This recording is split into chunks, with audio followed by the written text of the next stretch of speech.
Attention on this channel. We've got an important message. All observations and opinions shared here are for educational purposes only. This content is intended for adults. Viewer discretion is advised. Be advised that any individuals mentioned are not intended to suggest involvement in any crime. Case by case, got the fire. Ha! Come on, Yo, you wanna talk about true crime? We start with the data flows. Digital footprints meet criminal defense, that's how this story goes. This channel's all about online evidence, the stuff they overlook. From live stream chats to deleted posts, it's all in the true crime book. My goal is to provide insight for the attorney in the darkest hour, to find the proof that can make a case or break a criminal's power. So whether you're a lawyer or a PI, we're diving deep in the mess, exposing misconduct and hidden truths to get to the very best leads. We break it down case by case on the trail of the facts. We show how digital evidence changes case outcomes. We on their tracks. No rumors, no gossip, just the evidence clear and concise. Shining a light on the shadows at any cost or price. What do we do? case by case. What's the motto? We're here for the victims, the ones who were left behind. We're here for the families, giving them peace of mind. We follow the paper trail, the digital footprints and the timelines. Connecting the dots, we're reading between the lines. We don't just talk theory, we show you how it works in practice. We're here to help you stay ahead of the curve, to get a new analysis. You think you're in charge, but we're here to find what matters most. We're giving a voice to the voiceless, like a digital ghost. Digital ghost, digital ghost. We break it down case by case on the trail of the facts. We show how digital evidence changes case outcomes. We on their tracks. No rumors, no gossip, just the evidence clear and concise. Shining a light on the shadows at any cost or price. What do we do? Case by case. What's the motto? From digital clues. The mystery, you wanna know the answers? We're dedicated to the chase. From the first look at the scene to the final resting place. We're here to find the answers, to give the victims their due. A true crime channel with a heart and a purpose too. We're here to build up, to expose the truth, and to shine a light on the darkest of deeds with all our might. We're here for the truth, we're here for the facts, and that's it. We don't chase the trends, we just chase the truth and never quit. We let the past speak for itself, we let the facts lay the ground. We're just here to be a voice, a tribute that is sound. Yeah, it's all for the truth. All for the truth. Ha! Come on, come on.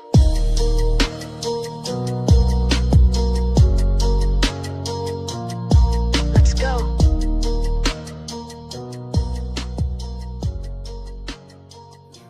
Their thoughts for you, yeah. Won't kiss the ring. Yeah. Ha. Come on. Let's go.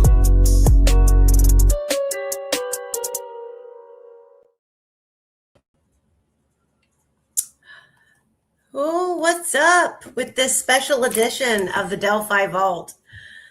This is not episode 42. This is just a special edition. The conversation yesterday was so great that we thought we would continue it today. I have here with me the amazing Quester. Amazing, eh? That's nice. You're amazing. Hello, everyone. You are amazing. Yes. Welcome to everybody in the chat. Welcome to Case by Case. This is a special edition of the Delphi Vault. Yesterday, we did an episode of the Vault that when we left off, we kind of felt, I kind of felt like there were still things on the table to discuss.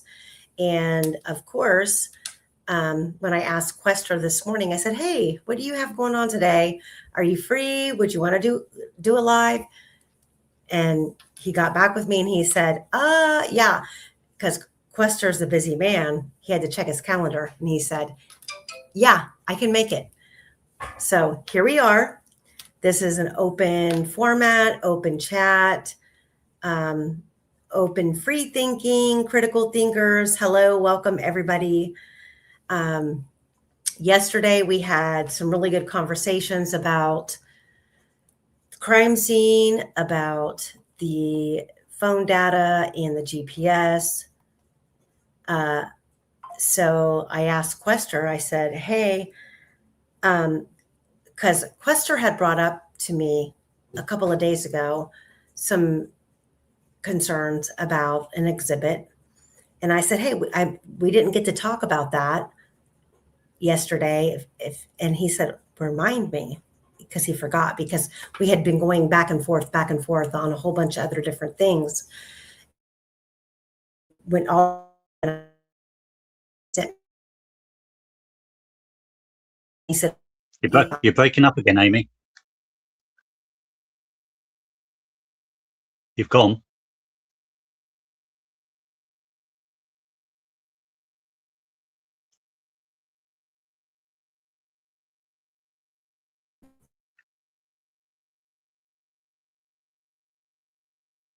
Looks like we've lost Amy for a couple of moments here. She's having a few techie problems, I think. Bear with her.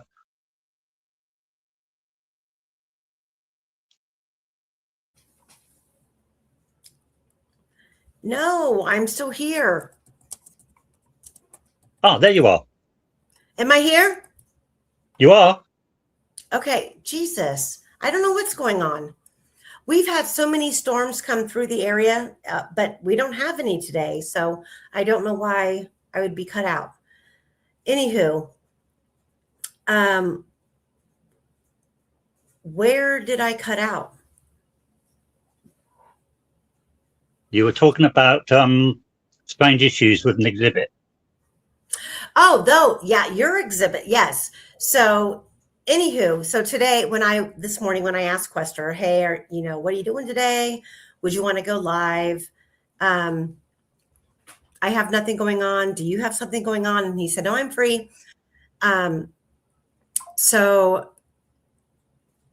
Quester had brought up some issues about an exhibit a couple of days ago.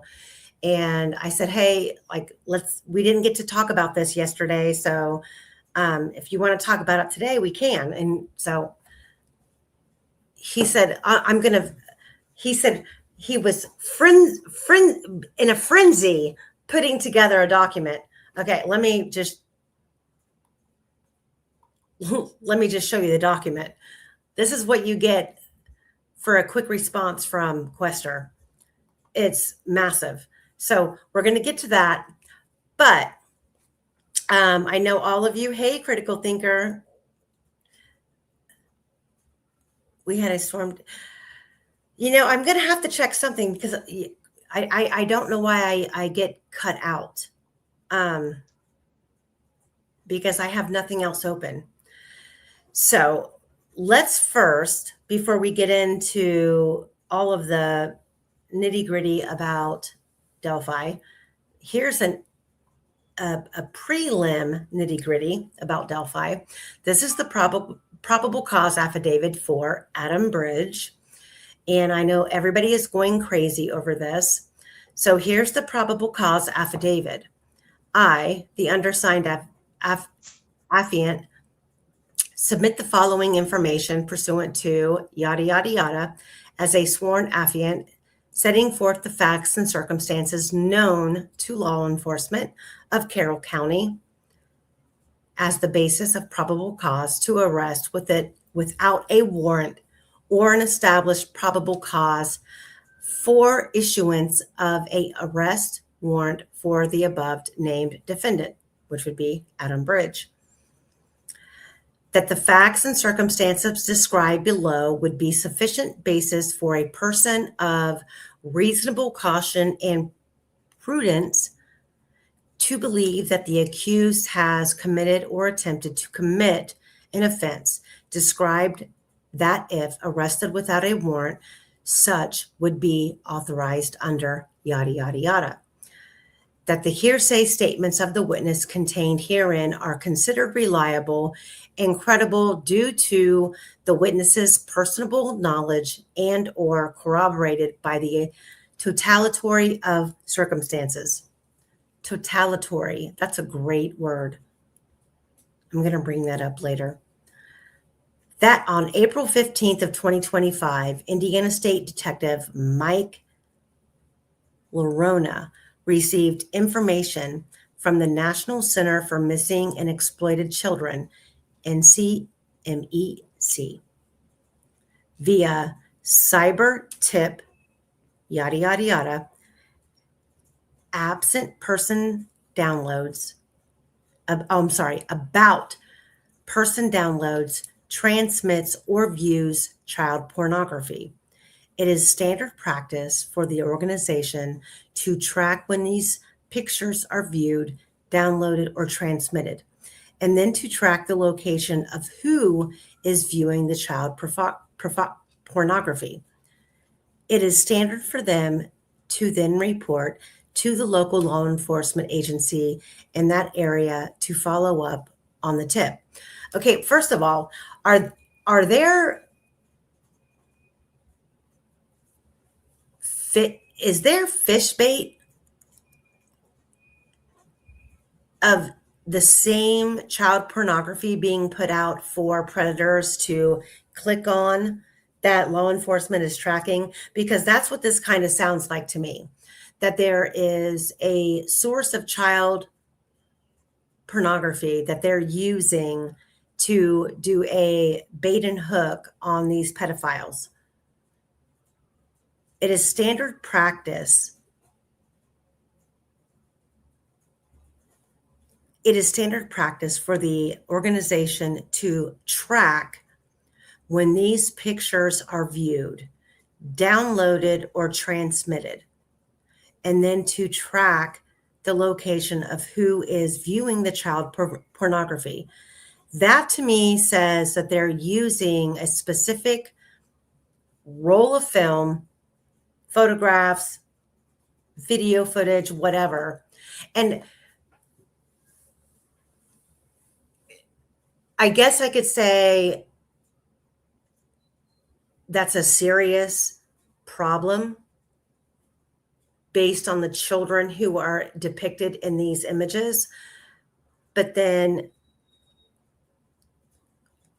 you could pretend that, okay, we're going to take this small group of photographs and we're going to use it as predator bait to hook, line, and sinker all of these people who are out here doing things that they should not be doing. I have a problem with that, but the problem is a red flag based on the fact that there's no results, because Indiana continuously lets these pedophiles off. That's the problem. Oh, this is just sickening. It is standard for them to then report that the local law enforcement agency in that area follow up on the tip. Just follow up on the tip, you know. NCMEC processed this complaint on April 17th, 2025 at yada, yada, yada. The incident type is apparent child pornography that occurred on April 17th, 2025.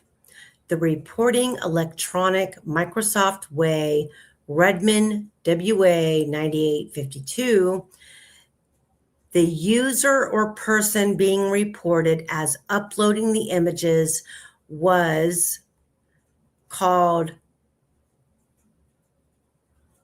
wait a minute, I'm getting cut off here at the bottom of the page. Uploading the images was reported to having an internet protocol IP address of yada, yada, yada, utilizing an open source program called What is My IP Address? Detective Lorena was able to determine that the IP address in question belongs to a user with Brightspeed. That's fucking great. So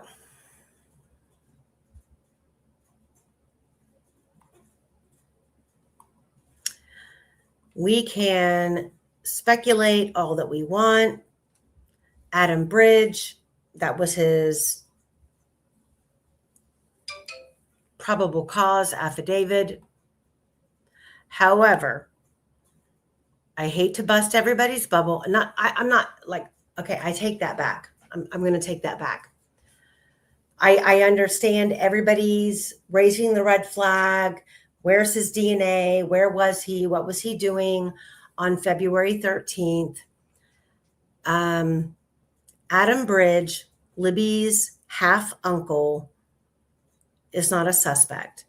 He couldn't be a suspect because he wasn't there. And here is why. Based on an Orion tip that came in on February 22nd of 2017, clearly he was on law enforcement's radar. And here's the tip. Not yet entered, Dennis L. Bridge, the step-grandfather of Libby German, made unusual comments at his dentist's office and in an interview with Daily Mail News. I interviewed Bridge on February 20th, and he stated that on February 13th, he took his son, Adam, to St. Elizabeth Hospital in Lafayette at 0800 for a procedure. He stated that while Adam was in the operating room, Dennis and his wife went to the mattress firm and then Denver Mattress. Both of those stores are in Lafayette. Dennis stated that they then went to pick up Adam from the hospital and went home at about 12:30 hours. So that would be 12:30 p.m. hours. He stated that he stayed home for a couple of hours and then went to Dollar General in Flora. After he was done at Dollar General, Dennis claimed that he returned home where he stayed the rest of the day. On February 21st, I went to St. Elizabeth and confirmed that Adam Bridge had a procedure. He was checked in at 11:51, which would be 11:51 a.m. hours, and was checked out at 14:38 hours. Dennis was listed as the individual who checked Adam out. I then checked Mattress Firm, and they had no cameras, but I spoke to the employees via telephone who were working on February 13th. He stated that he vaguely remembered Dennis coming into the store around 09:50 hours. He advised they did not stay long and they did not purchase anything. I went to Denver Mattress to follow up. They also did not have any cameras. They were able to confirm that Dennis made a purchase at 13:28. So at 1:28 p.m. in the afternoon, while waiting for his son to get out of an operation at the hospital, he made a purchase at Denver Mattress. When I left Denver Mattress, I went to Dollar General in Flora. I reviewed video footage and observed someone who appeared to be Dennis enter the store at 14:54 hours, which is 2:54. So, Adam Bridge can be ruled out, crossed out as a suspect as being Bridge Guy. And that's all I can tell you.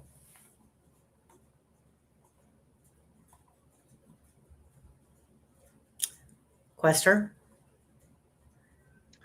Not surprised that he's not involved. if he had been, I'm sure that his name would have cropped up years ago. The trouble is out there, it seems everybody and his dog is involved in this sort of stuff. So it's very hard to nail anyone down for it. Well, I mean, I know that some people like every time something new comes up, everybody is gung ho. I get that.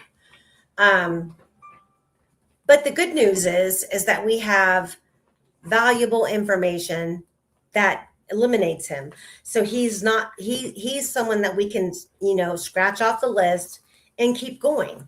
That's all we can do. There's a lot of people in this case that we can't do that with. So let's check with chat. Let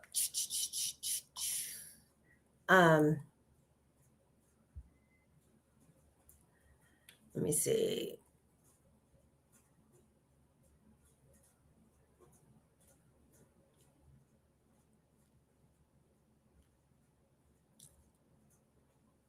A lot of people saying hi to each other.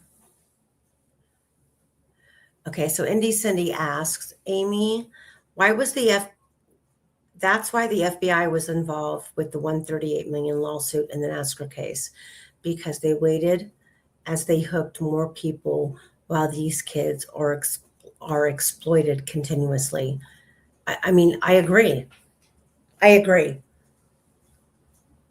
Absolutely.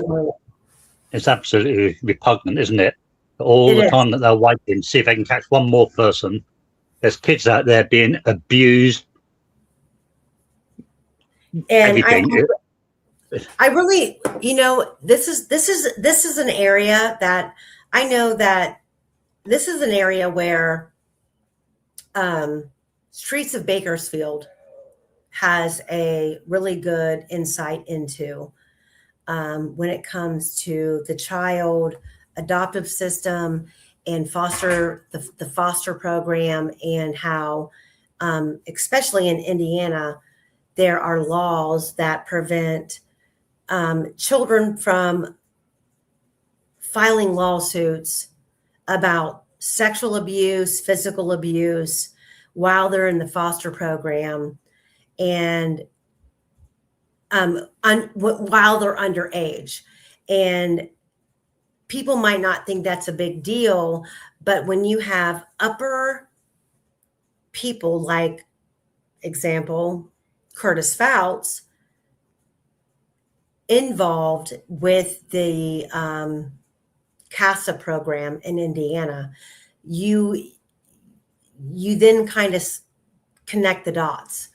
Little kids are being filtered into households or into areas where they can be physically, sexually, and mentally abused, and they have no repercussions in the state of Indiana while they're in that foster system. Streets of Bakersfield knows firsthand about that pragmatic problem. So I'm still checking chat.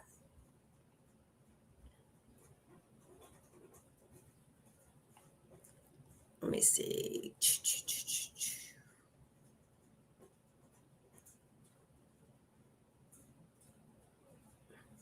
Great Lakes Fungi is taking a break at the moment.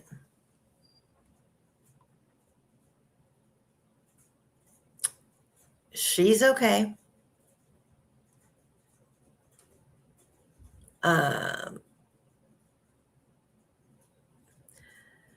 Indy Cindy says, Adam Bridge is nothing more than a clickbait headline. I noticed Sleuth Intuition had that headline and I thought he must need a quick buck for views because that's going nowhere.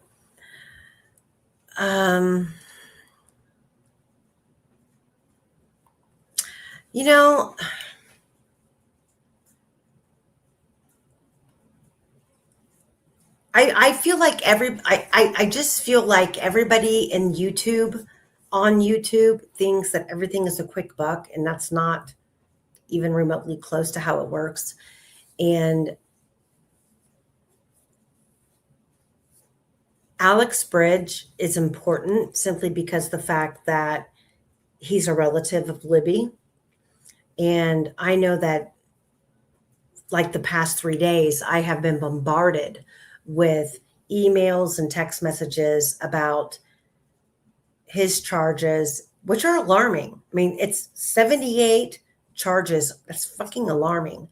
And it wasn't even headline news in Carroll County. That's even more alarming.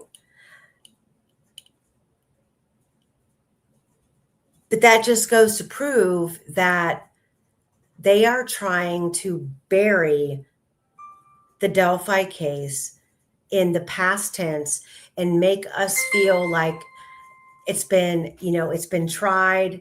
We have the killer. He's been convicted. And, we're going to move on. So this doesn't correlate to that.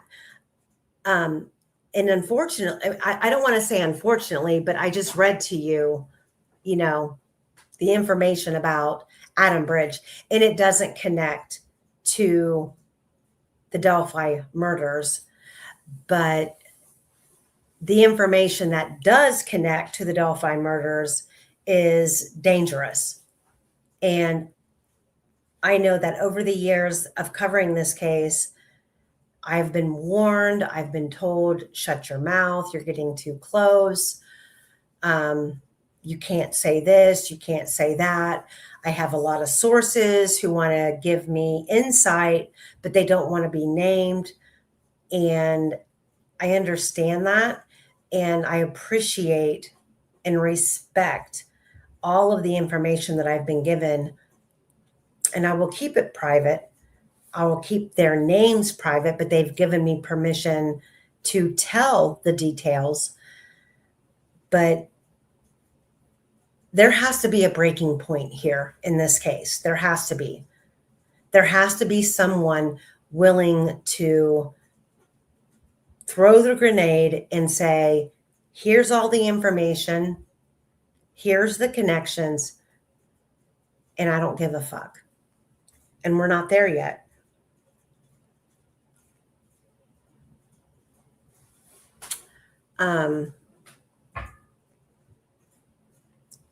I went back and forth for about 3 hours last night with a source that I can't name. I won't name. And I understand the frustration in that. And I am so sorry that I can't divulge who it is. But who it is, their name doesn't matter. The information is what matters. And I have a choice to make. I can either keep the source private and share the information, or I cannot speak of it at all. And I feel like every single time that we come on here and we talk about this case and I give additional information, it's not my information, it's information that I've been entrusted with.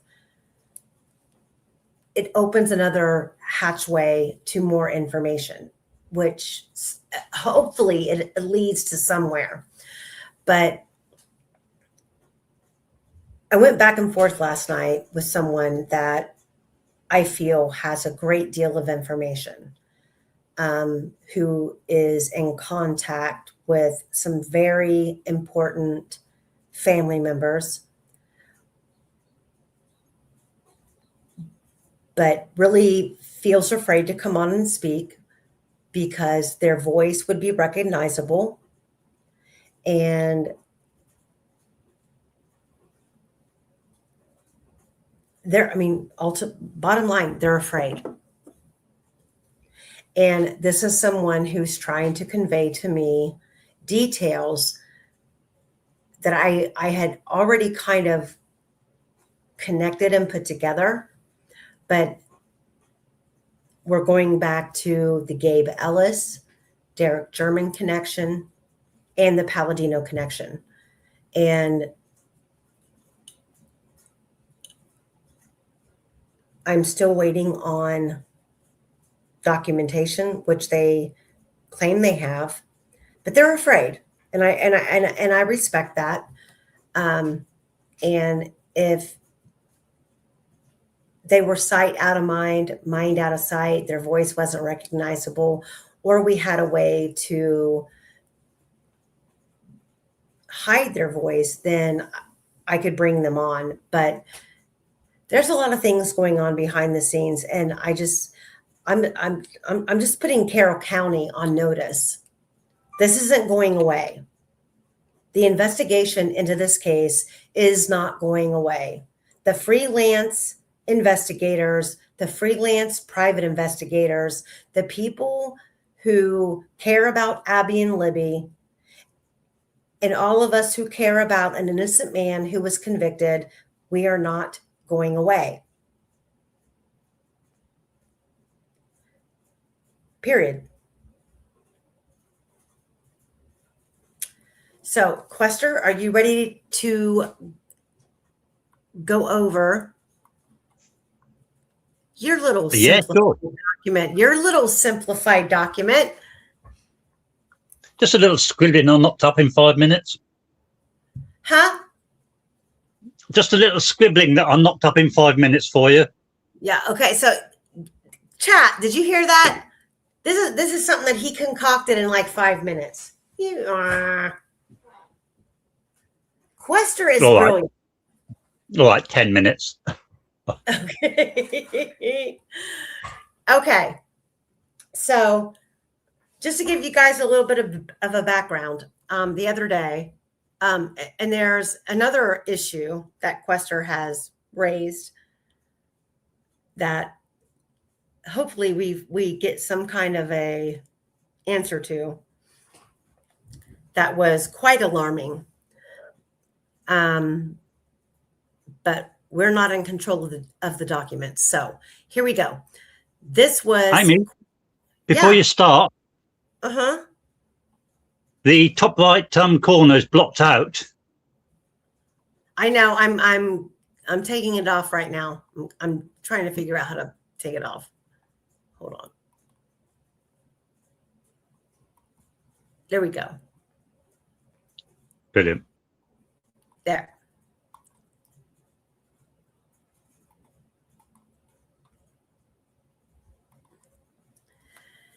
Okay, so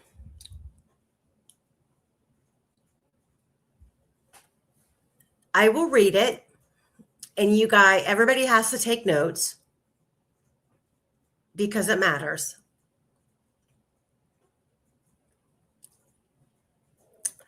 Because we are looking at the 205 picture allegedly taken by Libby from the north end of the Monon High Bridge, I wanted some real verifications. I have a complete list of state exhibits, so I went through it number by number. There is no number missing from the list. I was surprised to find that, contrary to what was believed, there was no exhibit produced in of the trial of the empty bridge, Monon High Bridge photo obtained from the found phone. All there was the one taken by Bree and the picture from RA's home. Even the supposed snap. So I checked what the court had released. I found that everything from 2:05:08 seconds to 2:13:51 seconds was blanked out. Lines 359 to 370 were marked, excluded from public access per rules on access to court records. An interesting redaction as it begins where this photo should be. Finding nothing to assist here, I checked what Cecil said in trial about his photo. Jury question. The photo depicting the Monon High Bridge with no one depicted in the still image, did you ever locate or print this photo? Cecil said, I did not. Ajay questioned, Sergeant Cecil, you, did I hear you right that you testified you did not see the picture posted at 2:05? Cecil, no, I saw it. I did not print it. Slippery, but anyway. Cecil thus swore that he saw this alleged 2:05 photo in the found phone files, but bizarrely chose not to print it out. And the state chose not to have it found, printed, and produced in court. Strange. The state didn't want the photo that supposedly proves the girls were at the north end of the bridge to be in evidence. I next checked Cecil's data report. It was notably light on data this particular time, so I also checked data collated from various other sources. Cecil's list said that at 2:04:05, Snapchat was opened. That time is suspect because at 2:05:55, there is a device interaction recorded. The phone opening the Peekaboo Snapchat app.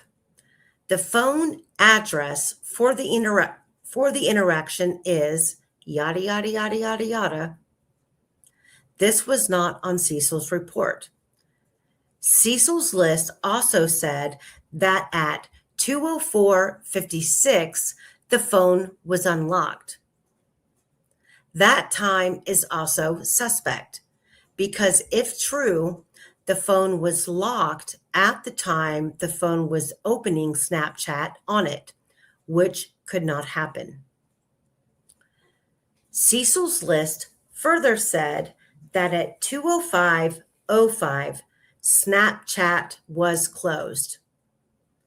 That time seems fair, as at 2:05:05, there is a device interaction recorded, the phone closing the Peekaboo app, Snapchat app.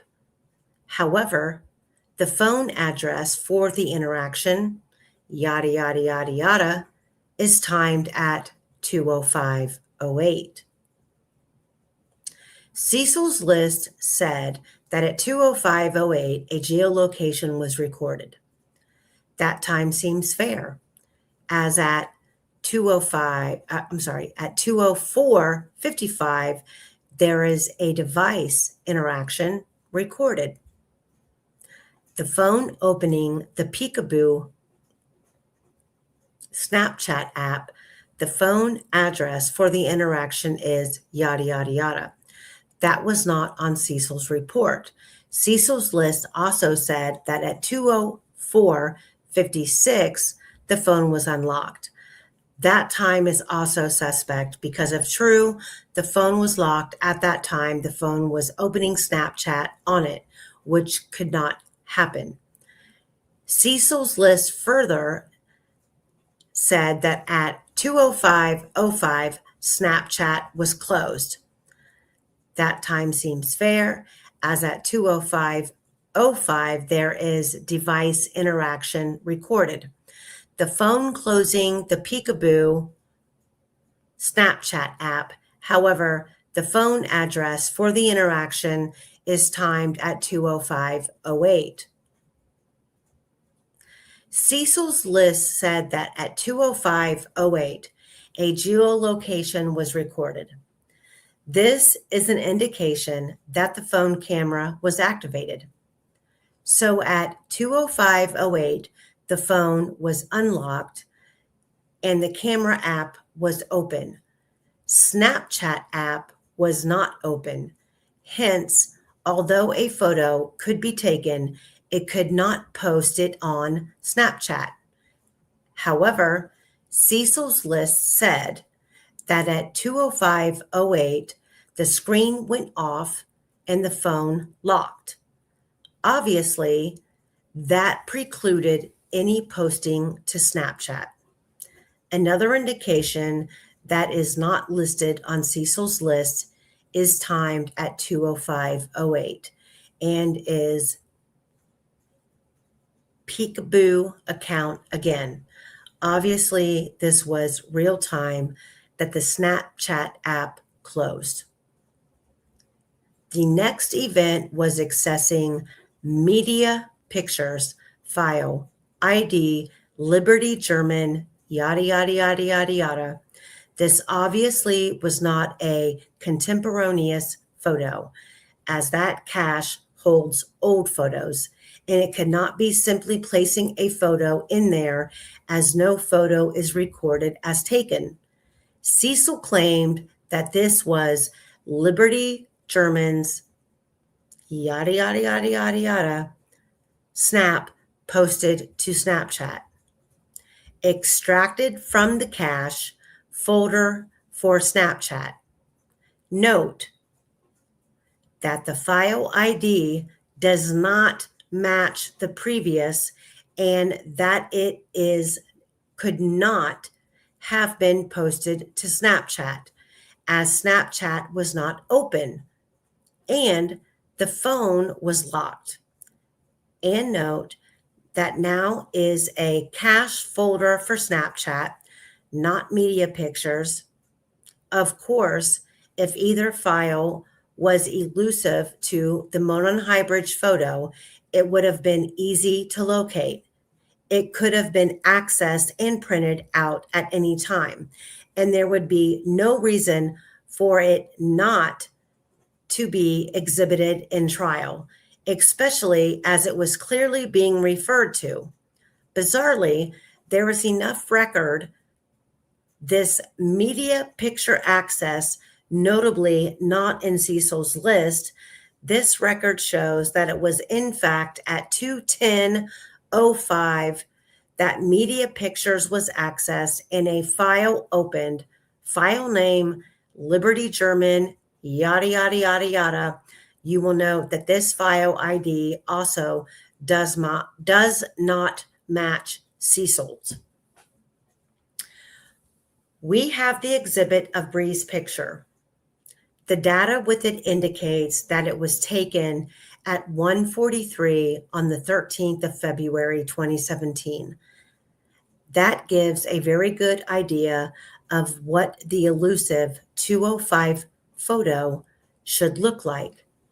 The bridge and the surrounding flora should be a match, though of course the angle, etc., should be different. We also have the exhibit of the 2008 picture removed from RA's house that obviously should be very different to the elusive 2:05 photo. 9 years of timber deterioration to the monohybrid and of flora growth.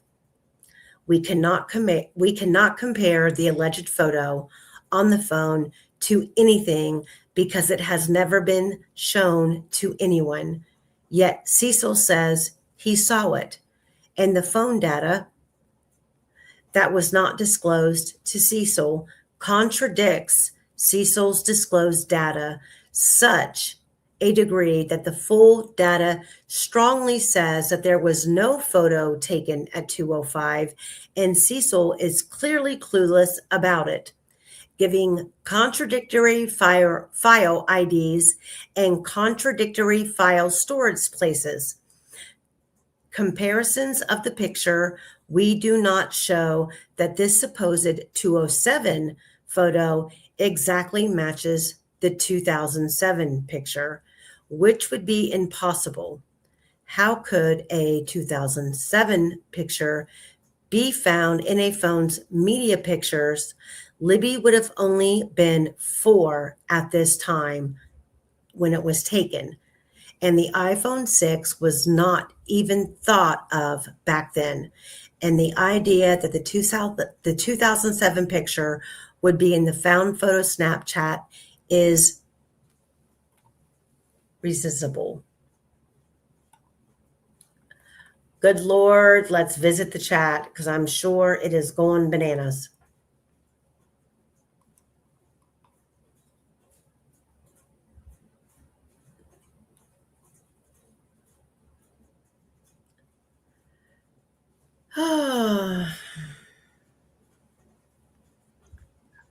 So what do you make of that, Amy?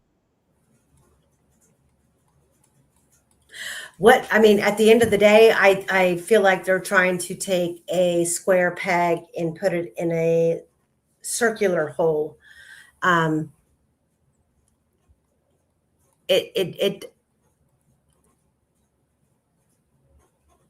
dates and the times and the video evidence and the photography, everything seems manipulated. And it's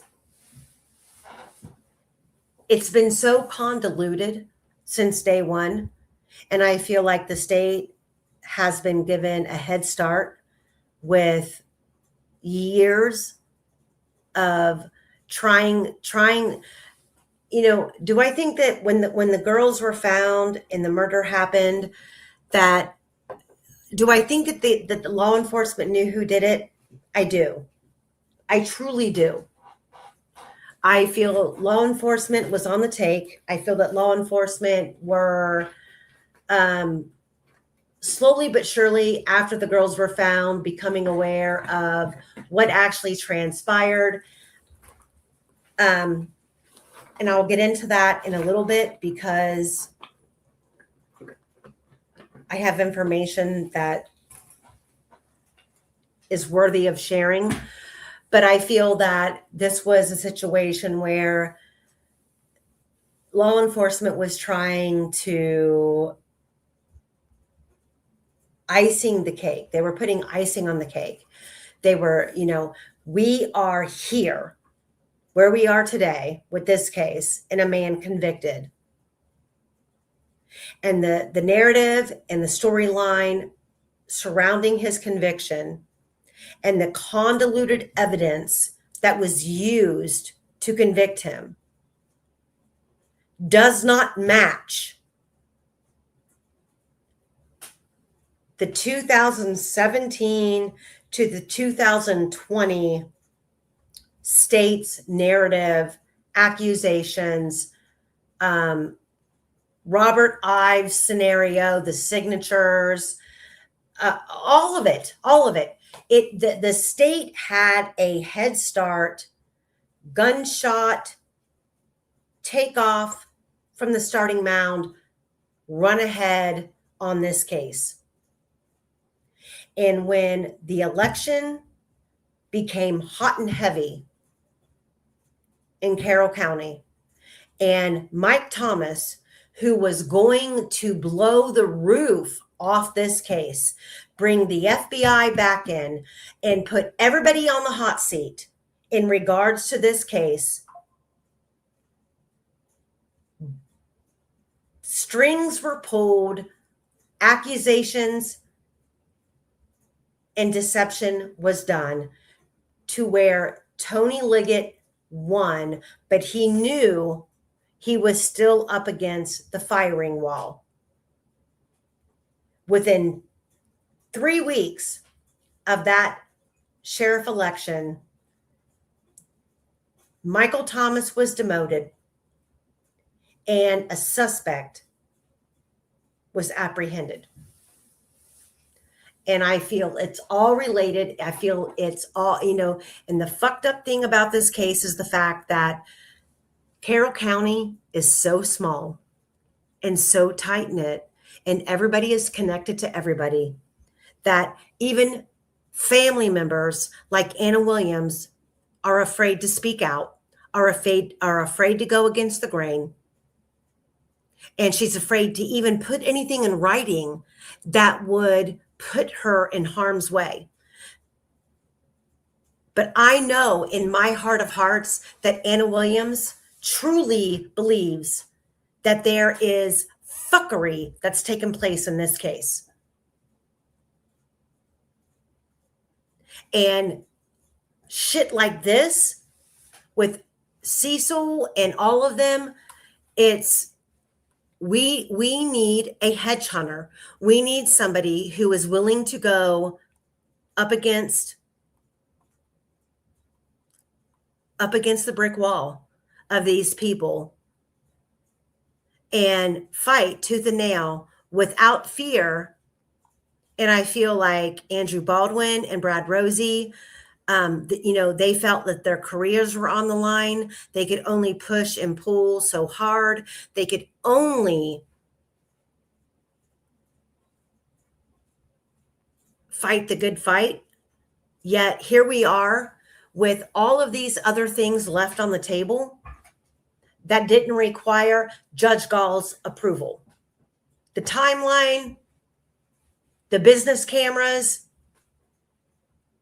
all of this stuff did not require Judge Gall's approval, yet it was never explored. Go ahead, Quester.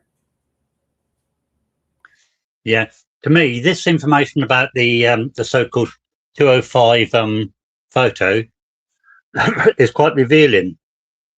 There's a hell of a lot of work gone into trying to hide the fact they haven't got that picture. And if they haven't got the picture, they've got nothing that says that Libby and Abby were at the north end of the bridge at that time. Absolutely nothing. And we already know that the 207 picture is well, I won't use the word. So the only thing they've got from a picture of Libby in a car on a road a few miles away from the trails, the next thing they've got really is the video. Nothing in between. That's a massive hole in their argument.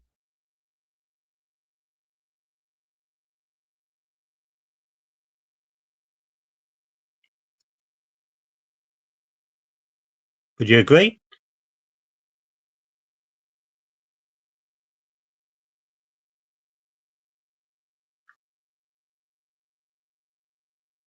Have we lost you again, Amy?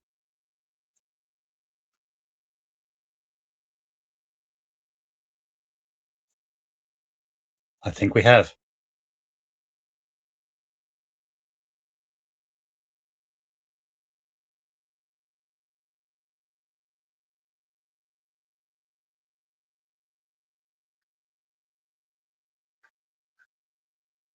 Can you hear me? Ah, there you are. We've got you. Yeah, I think I for some reason, I think my Wi-Fi is being silly. Kathy Shank. I'm just checking chat.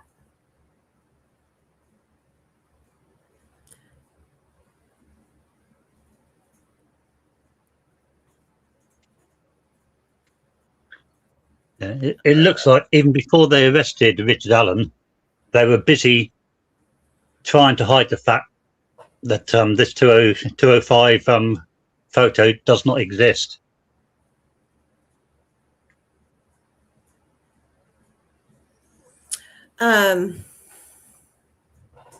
Right. And so, let me see. Let me remove that. And it would also explain why they didn't want the defense to have the full extraction.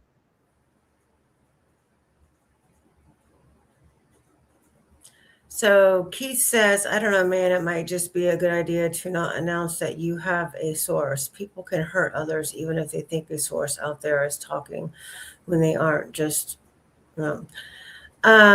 No, my sources are not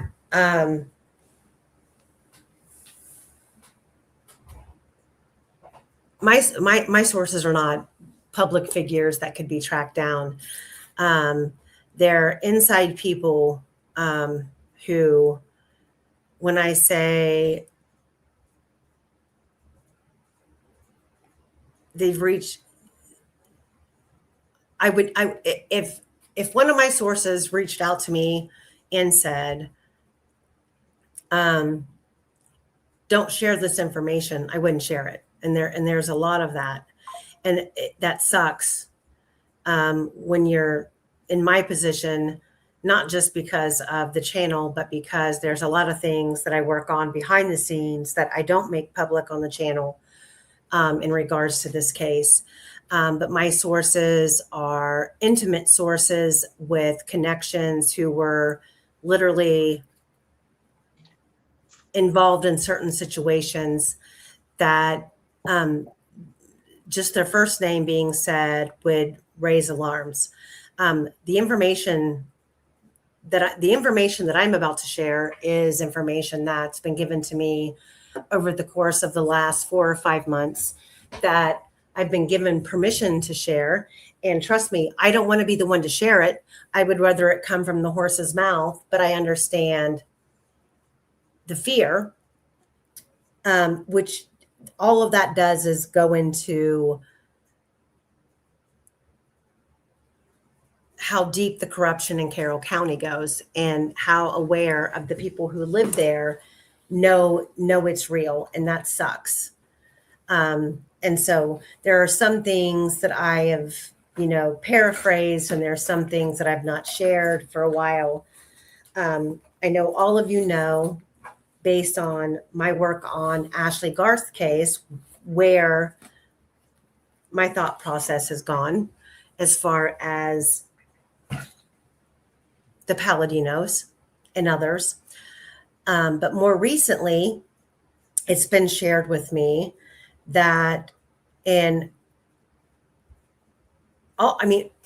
just, look, you guys are chomping at the bit for information. I am chomping at the bit for information. I can give you tidbits, but I can't give you full-fledged information. But most recently, I have made contact with a source, actually 2 sources. One that claimed that when I read out the Orion tip about Sheena Dillon and the person who called in the tip to the FBI, I'm not going to pull it up. I'm not going to show it. I've been informed I should not show it. You can either take my word as value or you can disagree with me. It's up to you. I wouldn't sit here and put myself out there like that and lie. But when the Orion source was found, the Orion tip was found, where it was reported again, and I can show, and this is what I can show you because this was given to me directly.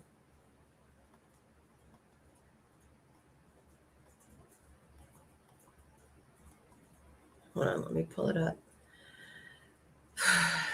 This is old. I've gone over this 100 times.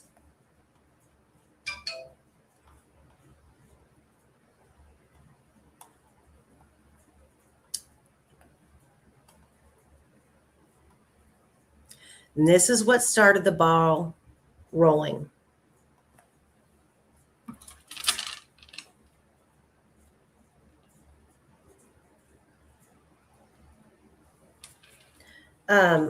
Hold on.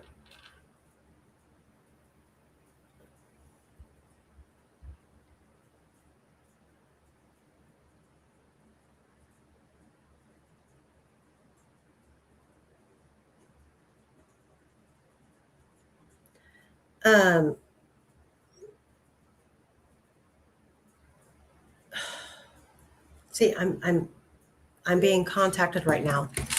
So this is what started the ball rolling about this tip. So Red, aka Sheena, was at my apartment and she was beyond high. Garrett and blank was there too, and 2 other people, blank and his boyfriend. Sheena was out of her mind high, going on about how she was there when CJ Palladino killed those girls and she knows what all happened, etc. I went to the cops with the information and they dismissed it because I was loaded at the time. There was never talk of a videotape unless Sheena told Garrett that I never heard that. Furthermore, if I knew 100% who did that to them poor girls, I would go straight to the police. I couldn't imagine if those were my children. It would break me. Garrett also implicated Jason Palladino to Delphi. Sheena implicated the Palladinos all the way, Mark, Jason, and CJ. So that this is like 3 years old. I've been talking about this for over 3 years. Hold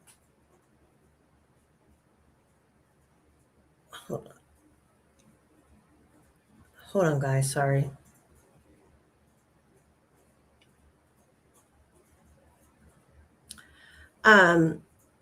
Since then, I've had multiple people reach out in regards to having knowledge of the things that Sheena has said, including the tip that was turned in to the Orion tip file, where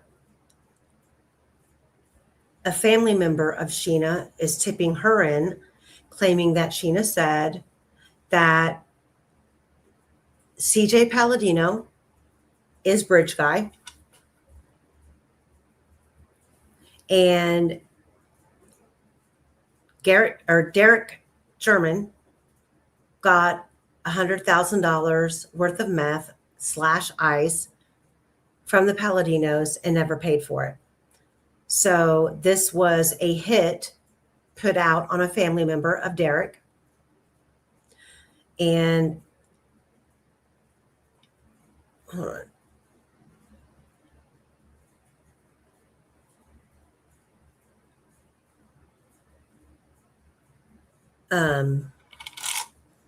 So hold on. There's somebody that I need to ghost. I know you're listening because I know that you're texting me right now. I'm putting the link for the live in the chat.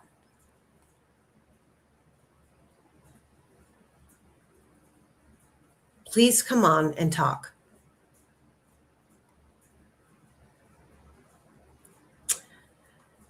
So there's this, and then there's the tip that was sent into the Orion files about Sheena claiming Derek German owed Mark Palladino $100,000 because he got meth and never paid for it. And she took Mark's clothes and threw them in a burn pile, and burned them. Since then, I've made contact with another source about this. And you guys can think I'm crazy all you want, but this is the Delphi underground. When I tell you that's the Delphi underground, it's the underground. Many of them don't want to come forward and speak because they still live in the area. They have kids. Some of them are completely out of this game and don't want to be targeted. And I have to respect that, and I have to protect them. So you can either believe me or call me a liar. But I would rather get the information versus outing them. But there's multiple people who have come forward since this. I have somebody who reached out and said they were there on that day when Sheena burnt the clothes. And I also have another source that says that the Palladinos were moving millions in meth, and that there were paid law enforcement on their payroll to turn the other way and keep their mouths shut, all the way to White County to prosecutor Robert Guy, who would take bribes in exchange for cocaine. And there was so much meth being transported in and out of Carroll County that the Paladinos were having to put it in barrels and bury it on their property.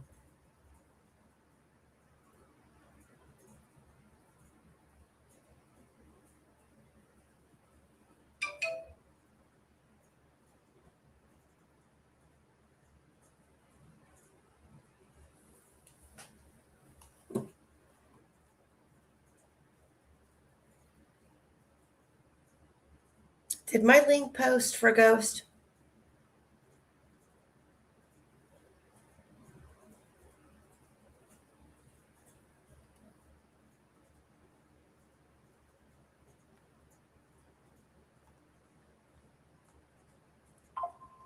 Okay, once again, I'm putting the link in the chat for Ghost.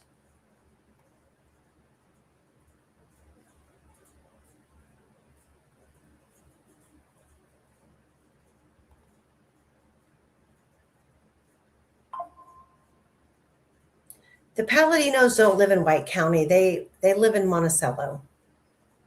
Monticello and Yemen. But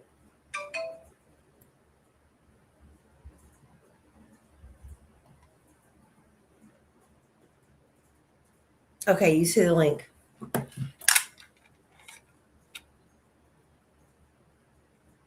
Oh my God, no.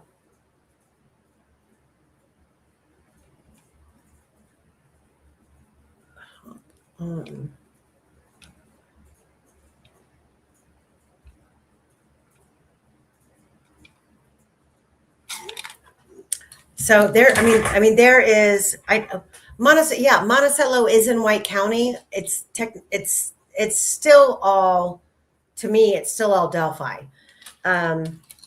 There's Monticello, White County, Carroll County. Big Curtis lives in Yemen.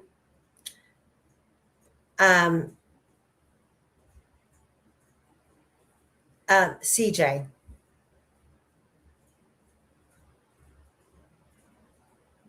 Amanda, they say CJ.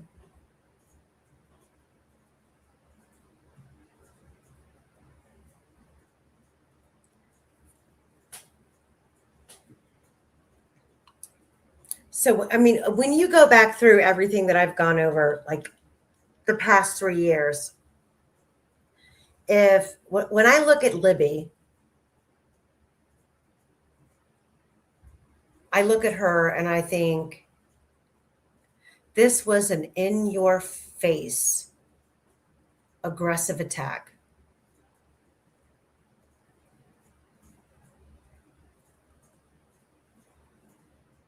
A revenge killing. It does look like Libby was a message and Abby was a wrong place, wrong time.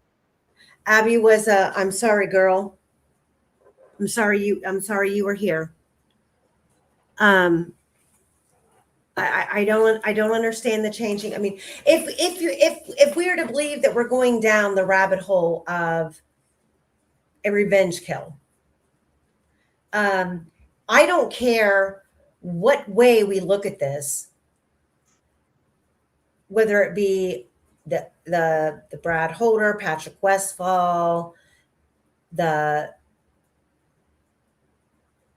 drug aspect of it, the Keegan Klein aspect of it. None of it works unless Ron Logan was involved.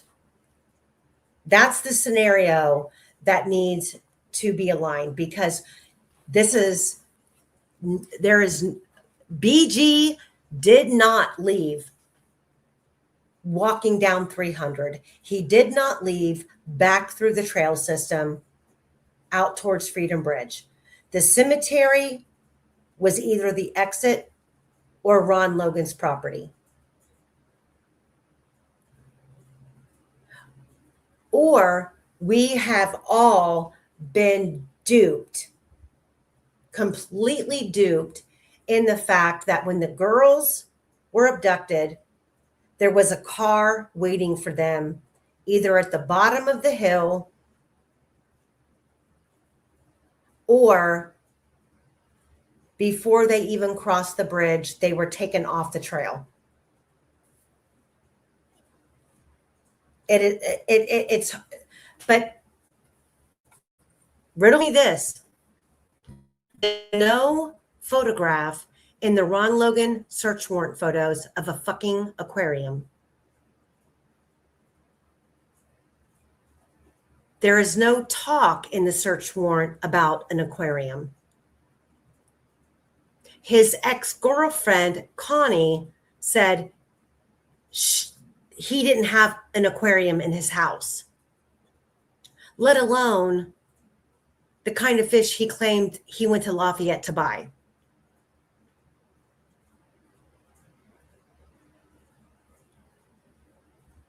So starting there, that whole story is bullshit.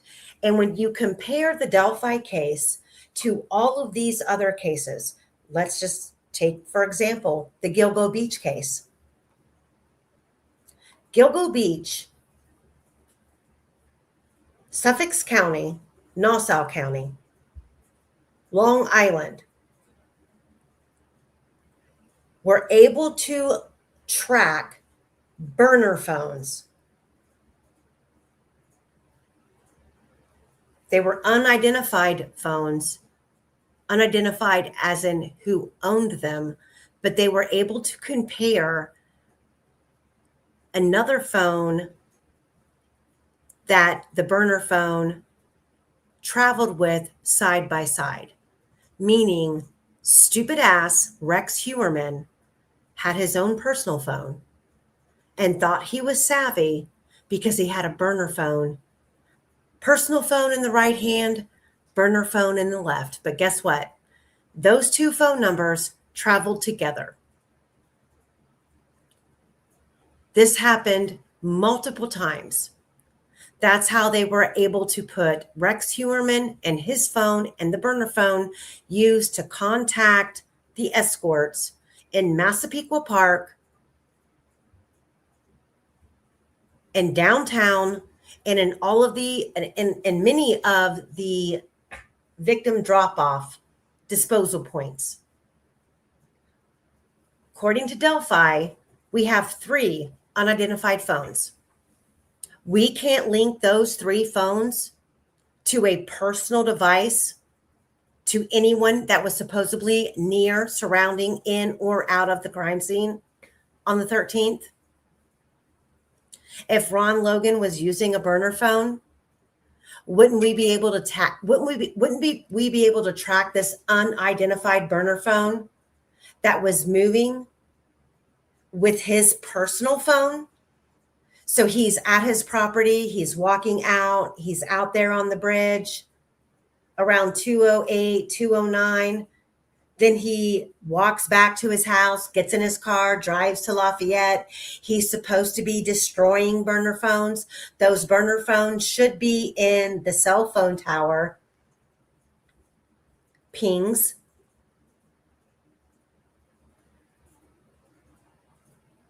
I'm sorry, but Carroll County is treating us like we're all fucking nimnards.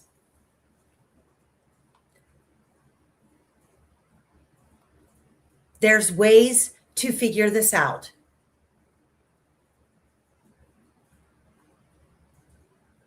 Indy Cindy says, what did you say, girl? The info I got was a drug dealer turned SK took video of the unaliving.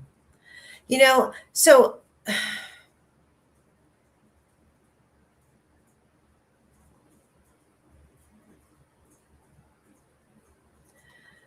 Amanda, they're saying it's been said that CJ Palladino, CJ, who wears the face covering or at least an eye covering because he lost an eye while cooking meth is Bridge Guy.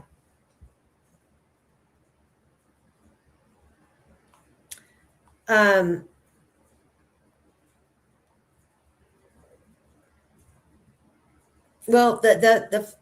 here's the thing. The fish store receipt that was found in Ron Logan's trash can had him checking out of the fish store around, I think it was 5:30. And I mean, okay, but where's the fucking fish? Where's the fish tank? And shortly after the FBI puts him in the vicinity of the crime scene, they're kicked out of the investigation. That's a problem, number one. Number two, you've got a unelected prosecutor coming into power, aka Nick McClelland, who has, without even being a prosecutor, has already told Ron Logan in prison, don't worry, bro. When I take office, I'm going to get you out. And the day that Nick McClelland takes office without being elected, 16 days later, he gets Ron Logan out of prison. Why?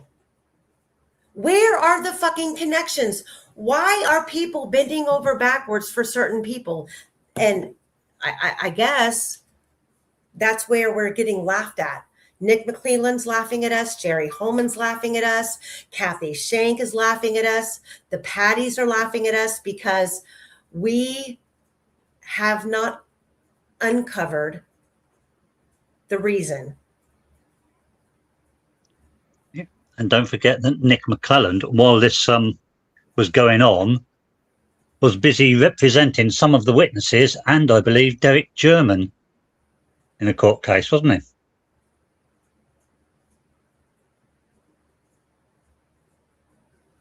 You'd think that would be a little bit of a conflict.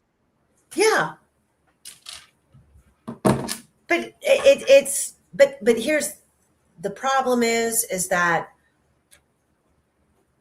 it amazes me that we've been turned, like the majority of us who are, taking a microscope to this case are being called cranks. We're being called crazies as a deterrent because the state in this case does not want the truth to come out, and they're trying to perpetrate another crime against all of us in the fact that they're hiding what should be public. I mean, Indiana was,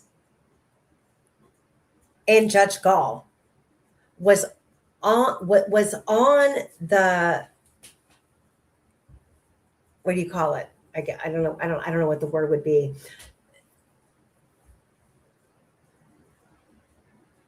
Judge Gall was working with another group of people in Indiana to bring cameras into the courtroom until this case. And all of a sudden, she was completely against this case being televised. And I know, like, people who have been leaving comments in the chat after the live stream, like, well, we're not entitled to discovery. No, we're not. We are not entitled to discovery, but we're entitled to factual answers as to why one of our fellow citizens is being convicted to 135 years. We're entitled as the community. I don't have to live in Indiana to feel entitled to understanding what happened to two little girls. The area that I live in, we all fall under a certain jurisdiction. We all fall under certain justice systems and higher courts. And if this case affects or the outcome of this case affects my state, I want to know about it. And the handling and the arguments raised and the evidence that was excluded from this case reflect laws and how cases are handled where I live. I want to be informed. That's my right. And for every single, and for everybody in my chat right now, you need to understand you have voting powers. Everybody sitting on the bench, every political figure in your state, every judge, every prosecutor, guess what? They were put there by the citizens of the community that they represent. They are also paid out of our personal pockets for the job that they do. So I think that a lot of people think that, well, I have no say or I have no ability to influence how our court systems work. If you understood the court system that you lived under, you would realize, yes, you do. But unfortunately, a one can't change the turn of the tide. It takes a majority. But in a case like this, where you've got a Nick McClelland who, for whatever reason, was able to step right into the head honcho's role and push Robert Ives to the curb, the rumors have ran rampant why Robert Ives stepped down in Carroll County. He was sick. He had cancer. It was this, that, or a third. Regardless, if you're going to step down, there should have been some sort of a special election, or there should have been some public statement explaining you stepping aside.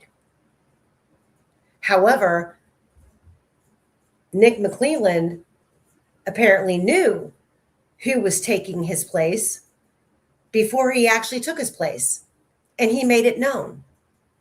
And when you go back and you look through all of the cases that Nick McClelland worked on as a defense attorney, you would realize really quick how many drug dealing friends he made that he worked his ass off to get off in court.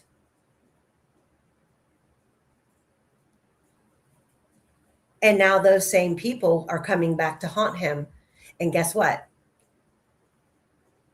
He has to zip it or lose it. And he's not the only one. Jerry Holman's another one. Steve Mullins is another one. Tony Liggett is another one. Tobe Lesenby is another one. They've all bent over and back scratched for each other, gotten handouts from the enormous amount of meth that has been filtrated through their community. And you've got all these people that we know are dealing and selling and contributing to all the criminal activity in this area and have never been brought up on charges. Hey, Four Pits.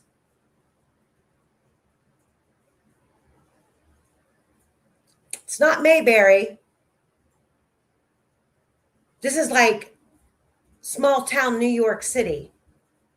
And they think no one's watching. They never anticipated the microscope that's being put on them because of this case. They thought by arresting a person that was on the trails that day, who came forward and said, I was there around this time, possibly wearing a variety of different colors of clothes. They made it fit. They thought that arresting this person, this shit was going to go away. And it's not going away. And it's never going to go away. And I don't care how many lives I have to do and how many times I have to repeat myself or how many times we have to go over the same fucking timeline or the same evidence. Eventually, we are going to blow the casket off of this case and find the real reason these girls were killed. And I will bet my ass right now that it starts with the initials DG.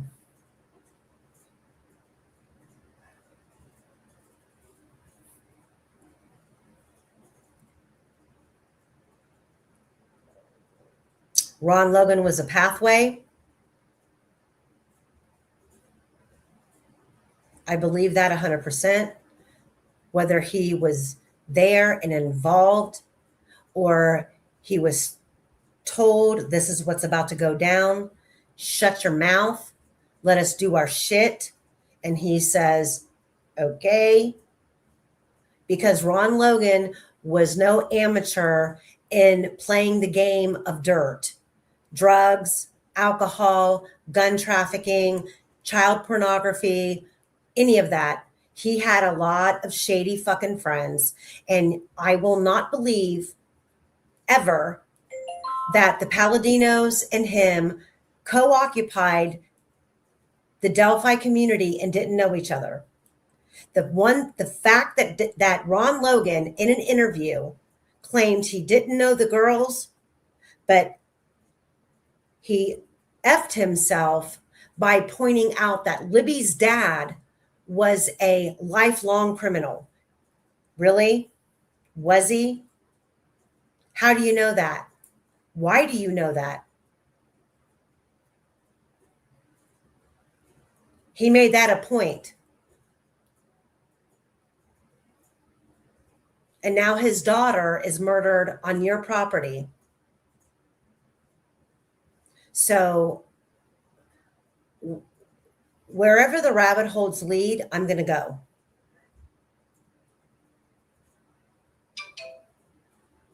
Oh, so Forpit said I did time with Derek German and the Palladinos in the same cell block in Carroll County. Oh, well, there you go. And we have on a tip, Derek owed the Palladinos over $100,000 and didn't pay for it.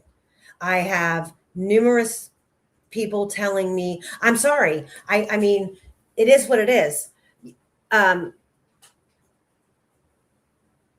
Test the fucking DNA. That's all we can do. Test the DNA, send the hairs off for snip tests. We need someone to take on this case full board, go completely buck wild in the public arena about these two little girls being murdered and put it all out there and convince a judge to allow the DNA testing. If we want to know who actually committed this crime.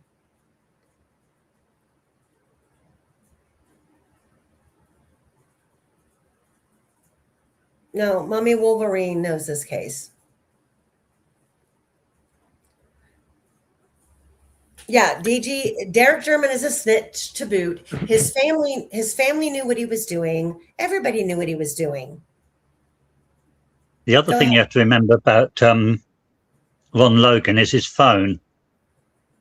His phone was detected at the north end of the bridge, as you recall, because it was making a phone call to Ron Logan's house.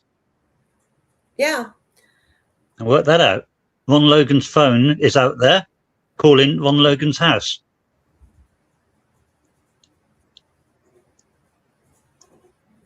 And this is while he was supposed to be away looking at fish.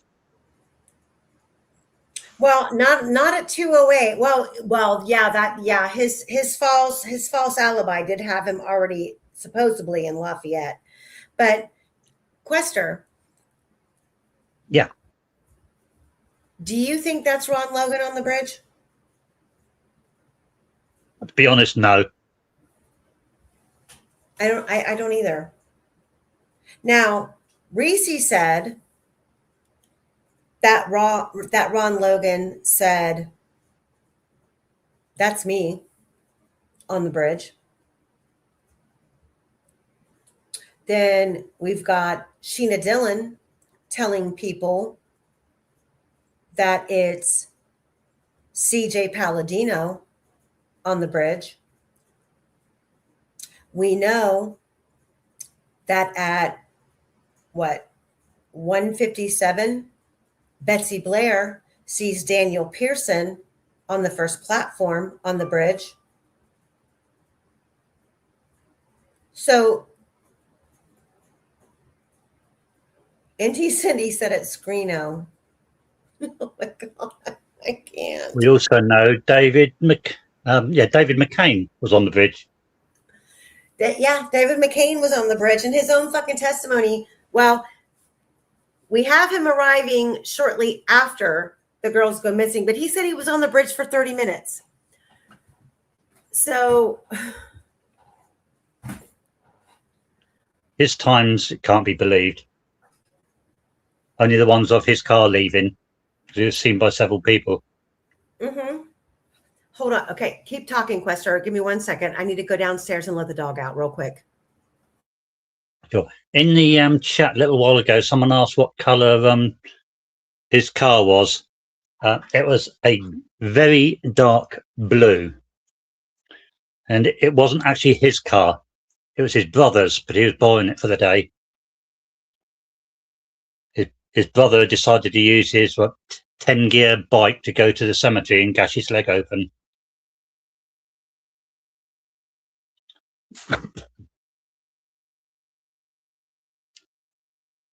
I believe David McCain has gained wealth from this. Well, he and his trust have, certainly.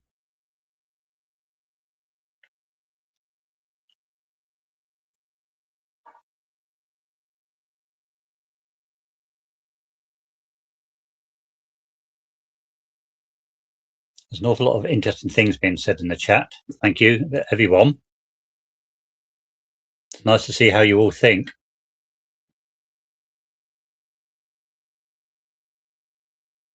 Mentions of Flora. Yeah, I think they are linked. Actually, why, I can't say at the moment, but I think there is a link.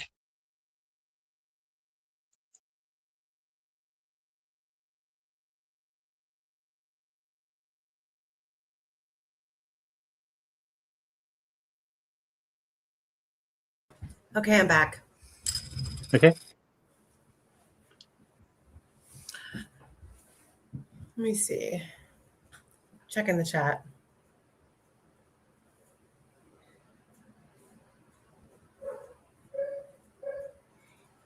No, Angela, I didn't know that.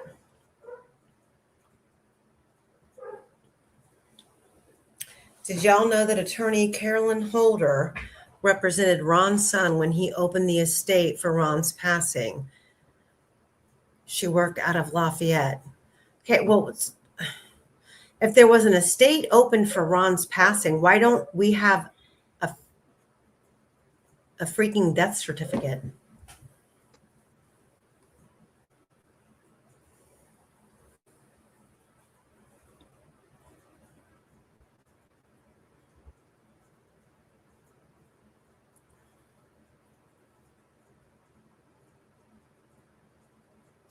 Queen of the Hill says, where did that photo of Abby playing softball discuss?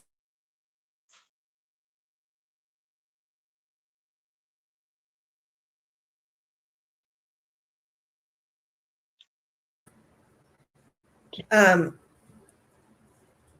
not sure where that original, the photo yesterday that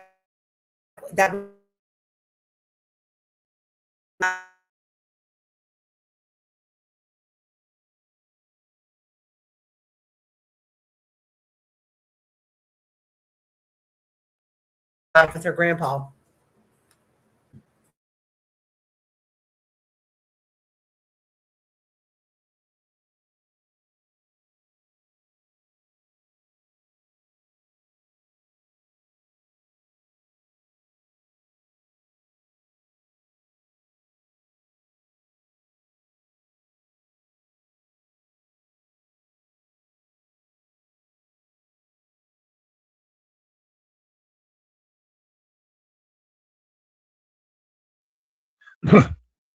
Yes, death certificates are public record unless there's a special order, and I've not heard of one. Anyone can access and see them.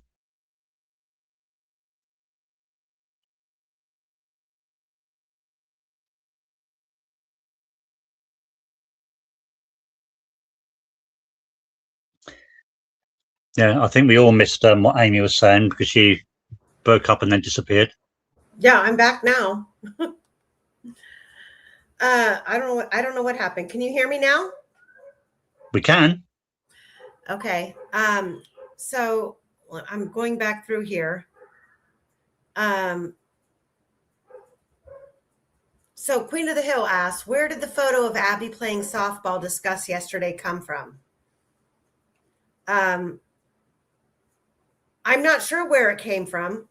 I just know that I have it.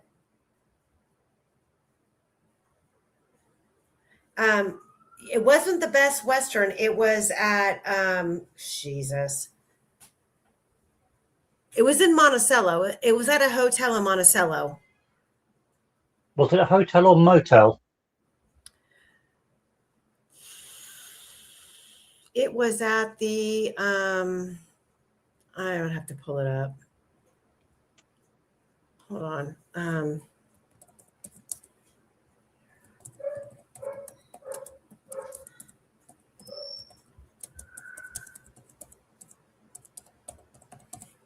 I forget the name of the hotel.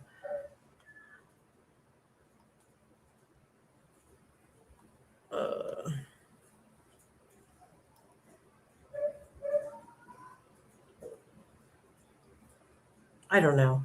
Somebody in chat has to know. It was at a I want to say it was a hotel in Monticello. It was at the Saint something. I think her grandpa took it. Queen of the Hill. It's the same hotel that her grandpa used to stay at all the time.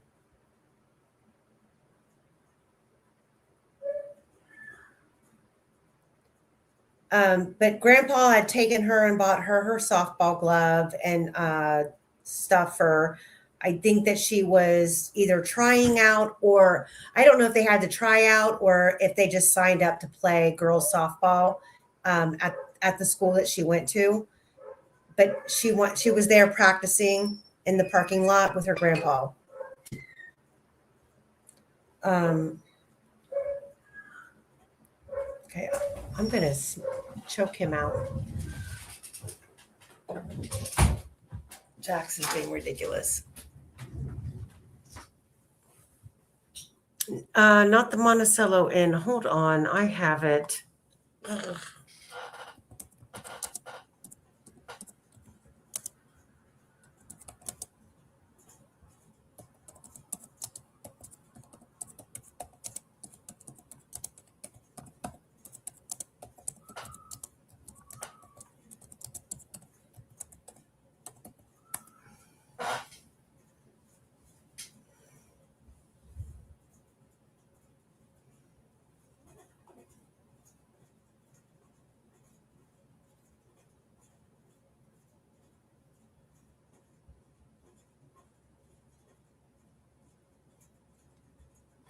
Quester, you don't know the name of the hotel?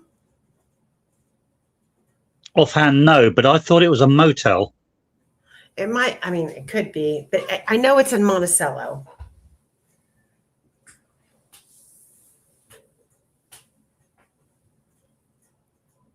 I'll find it and I'll post it on the community page. Thanks. Where they were staying. Brandywine, that's what it is. It's either it's the Brandywine Hotel or the Brandywine Motel in Monticello. Thank you, Jay Wilkins.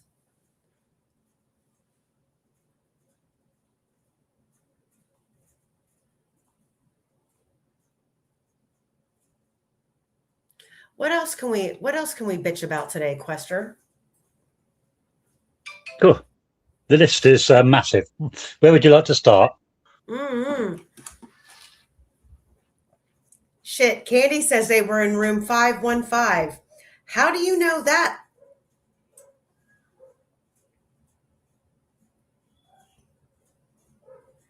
it amazes me what some of these people know. I know.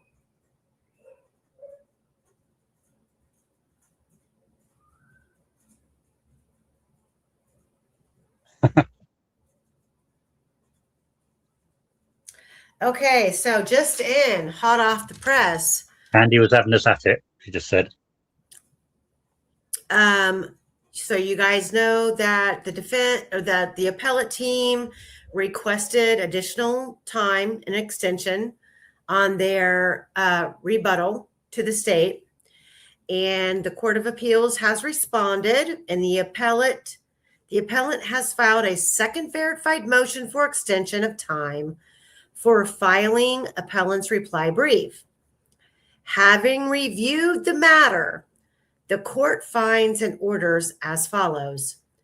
The appellant's second verified motion for extension of time for filing the appellant's reply brief is granted as a final extension. So it's granted. The appellant's reply brief is due on April 27th, 2026. So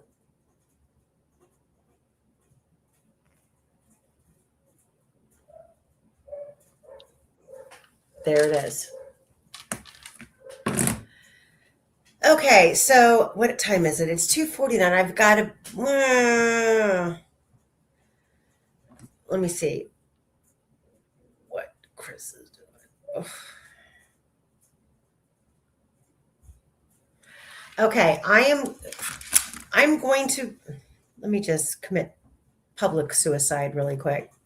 You ready, Quester? I'm gonna throw us to the trenches. Okay, I'm posting the link in the chat. If you have something to say or a question to ask, you get 5 minutes. So I'm going to post the link for you to pop on. Backstage, you have to show your face or your avatar, or you're booted. You get 5 minutes to speak your piece, ask a question, or say what you want to say, and we're on to the next person. And I will do this until, I don't know, 3:15. That sounds deadly. It does, doesn't it? But why not?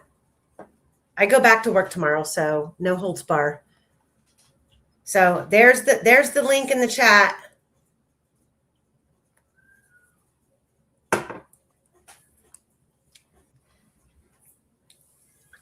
Go for it, guys.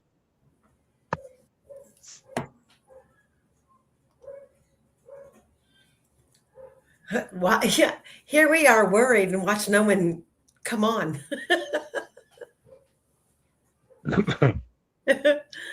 And if your name's McClellan, don't even think it. Oh my God, no, you know what? I would love for Nick McClellan. Oh my God, Nick McClellan. I would love to debate him. The air would be blue if he came on here. Critical thinker, come on.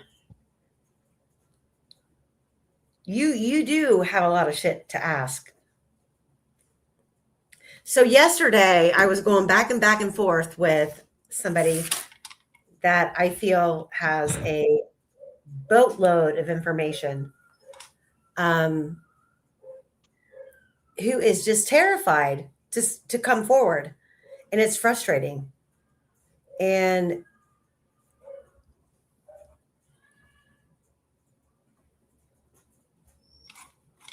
look, Tom says I'm too shy. Oh, God bless America. I believe that. Nobody's coming on. Look, they're all chicken shits. Come on, keyboard. Come on, keyboard warriors.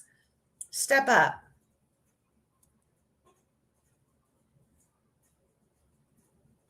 Julie's been busy at work. And oh, where's Big J? I know Big J's listening. She's got a lot to say. There it is.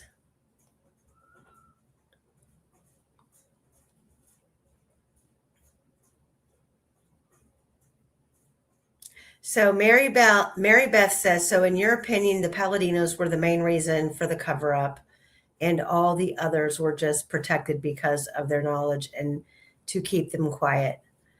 Uh,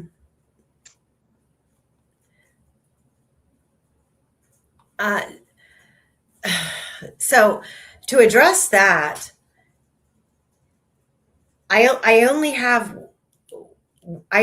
what I have, and I know what they're capable of. I know that everybody who has approached me with information about them are terrified because of their capabilities.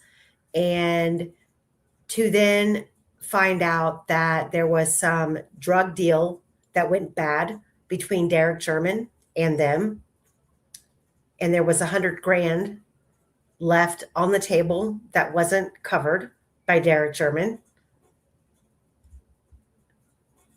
Now, that was post the information that I got, and the information that I got was that Emily Collier, who was at the trails that day, she's been interrogated by the FBI, gave an interview, claimed she saw Bridge Guy, also told me personally on the phone from prison that Talitha Beckley, who was intimately involved with the Paladinos, that there was evidence of the Delphi murders buried under the trailer in Monticello. And she's not the only one who's told me information about the Paladinos. After all of the smaller, excuse me, intricate confessions of the Paladinos being involved, then came the FBI tip, or the Delphi tip line Orion file tip, that said that Mark and CJ were there. CJ was the Bridge Guy. And many people that were out there covered it up, and the clothes were burned, and then the Paladinos took off to California. That was not a news story that I got from just one person. That has been a snowball effect. So let's see who we have. Square Meringue. Square Meringue, I'm not familiar with you. And I hope you have good intentions coming on here, but I'm going to bring you on. Hey, hey. Square Meringue, you are live. You have to unmute yourself. Oh, hi, it's me. Hey. What up? What up? Oh, nothing. Are you going to show the pictures? Because the story really doesn't do much without the photos. You are that Square Meringue. Okay. Indeed, I am. Okay. Oh, so we have a Delphi local. Hold on. Not so much local. Not anymore. No, I never was. Just the family. No. Just the family. Okay. Do you want to give a background on that? Mm-hmm. As I upload these? Okay. Can you hear me okay? Yes, I can. Okay. Well, I have family that live in Deer Creek, and until I came along, nobody realized that in Deer Creek, the community, there's 5 different families that are all related, about 25 people that are directly related to one another, which would be the Sandifers is one of them, obviously. And then all of their other family lives there too. The majority of the houses belongs in the same family, rather. So, one day it just kind of dawned on me that a couple of the family members not only have direct access to the private drive, they looked just like the sketches, ironically. And it blew me away because it didn't occur to me until like 2 years ago. And since I realized that, just more and more and more coincidences and things that shouldn't be were, you know what I'm saying? I don't know. You want to throw them pictures up? Do you got any of the pictures ready? I'm loading them now, but do you want to talk about the Odinism aspect of it all and the shit that went on in the woods there? Well, first off, they would have home court advantage to the whole pre-murder, murder, searching, all of it, because they all live right there on that side of the river. And a few of them are ex-military. And I know firsthand, because it happened to me several years in a row. Mom, you're going to be mad at me, but get over it. Several years in a row, she would make me go camping with all of them. And on Saturdays, we would play flashlight tag. And all of the adult men would put on fatigues and get their night vision goggles out. And they would basically hunt us teenagers in this huge golf course and woods. Okay. Was that in the woods around the Deer Creek? No. This was during the Covered Bridge Festival. Honestly, I'm not even really sure what town that's in, but I'm sure somebody in chat knows what town that's in. But anyway, okay. Every year they would go to this Covered Bridge Festival and we'd go camping with them. And me and my cousins, we was young teenagers. We just wanted to get away from the adult, and hang out or whatever. So we would play this flashlight tag at nighttime. And we didn't really care about the flashlight tag, but the adult ex-military men really did. Like, they really got into it. Every year, that was probably the only reason they went camping, was to play this flashlight tag. And they had no problem climbing to the tops of trees. I mean, it sounds creepy to say stalk us, but I mean, looking back on it, that's basically what they did. And this happened several years in a row that they did this.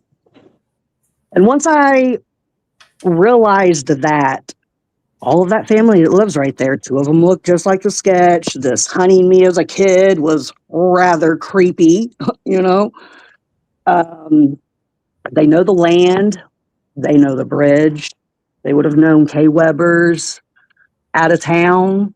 They would have known Brad Weber's routine. They would have known where cameras were. They, you got them photos? Oh, you got them on there? There's one of them. Okay, so another issue with all of this for me is I've been kind of vocal about this for the last 2 years. And I would think that with all of them living right there in Delphi, they would have heard me running my mouth. I'm not running my mouth. I'm only speaking truth. I'm not lying about them. I'm just telling what I know. And none of them throughout these last 2 years have ever said anything to me about it. They've never said, "Hey, bitch, shut up. You're lying about us." Or, "Hey, bitch, you don't know what you're talking about. Shut up." I mean, nothing at all, ever, which I find really weird. Because certainly they've heard their names come up. They also until this Who documentary came out. They had said that none of them, even the kids that were Abby and Libby's age, none of them personally knew the girls. Well, then this Hulu documentary comes out, and Addison Sandifer, Barry Sandifer's daughter, is talking about she was BFFs with Libby and Abby. Now, okay, so go a little deeper in that, because so if everybody remembers the Hulu documentary and the two younger girls who are sitting side by side and they're talking about being friends with Abby and Libby, you are related to them, or at least one of them, correct? Well, yeah, yeah, I'm related to them. Yeah. Okay. And you know that they were not friendly with the girls, but they had stated that specifically. When the girls were killed, they weren't close to them. But after the girls were killed, obviously, we was like, hey, what's going on up there? You know, what's the word? And whatever they said, but they definitely said that they were not personally friends with or knew the girls. Like they knew who they were, but they weren't like friendly with them. They, didn't have relationships with them. But then this documentary comes out and she's like, yeah, I'm BFFs with them. And I mean, clearly she must have been if she's on the Hulu documentary, you know what I'm saying? And it was her and another girl that none of us had ever seen or really heard their names before. So it kind of caught me off guard. I wasn't expecting it when I watched it. Mm-hmm. Flipped it on and I was like, oh shit. There she is. And so yeah, she's talking about BFFs with the girls, and then mentions about how DNA was taken from her dad. And her dad is who? Barry Sandifer, where the footage comes from, the what is it? The security footage where we see that car go back into the private drive real quick. Well, that was the same. That's their security footage. That's the white van that shows Brad Holder when he got home. But before that, you see Brad Weber.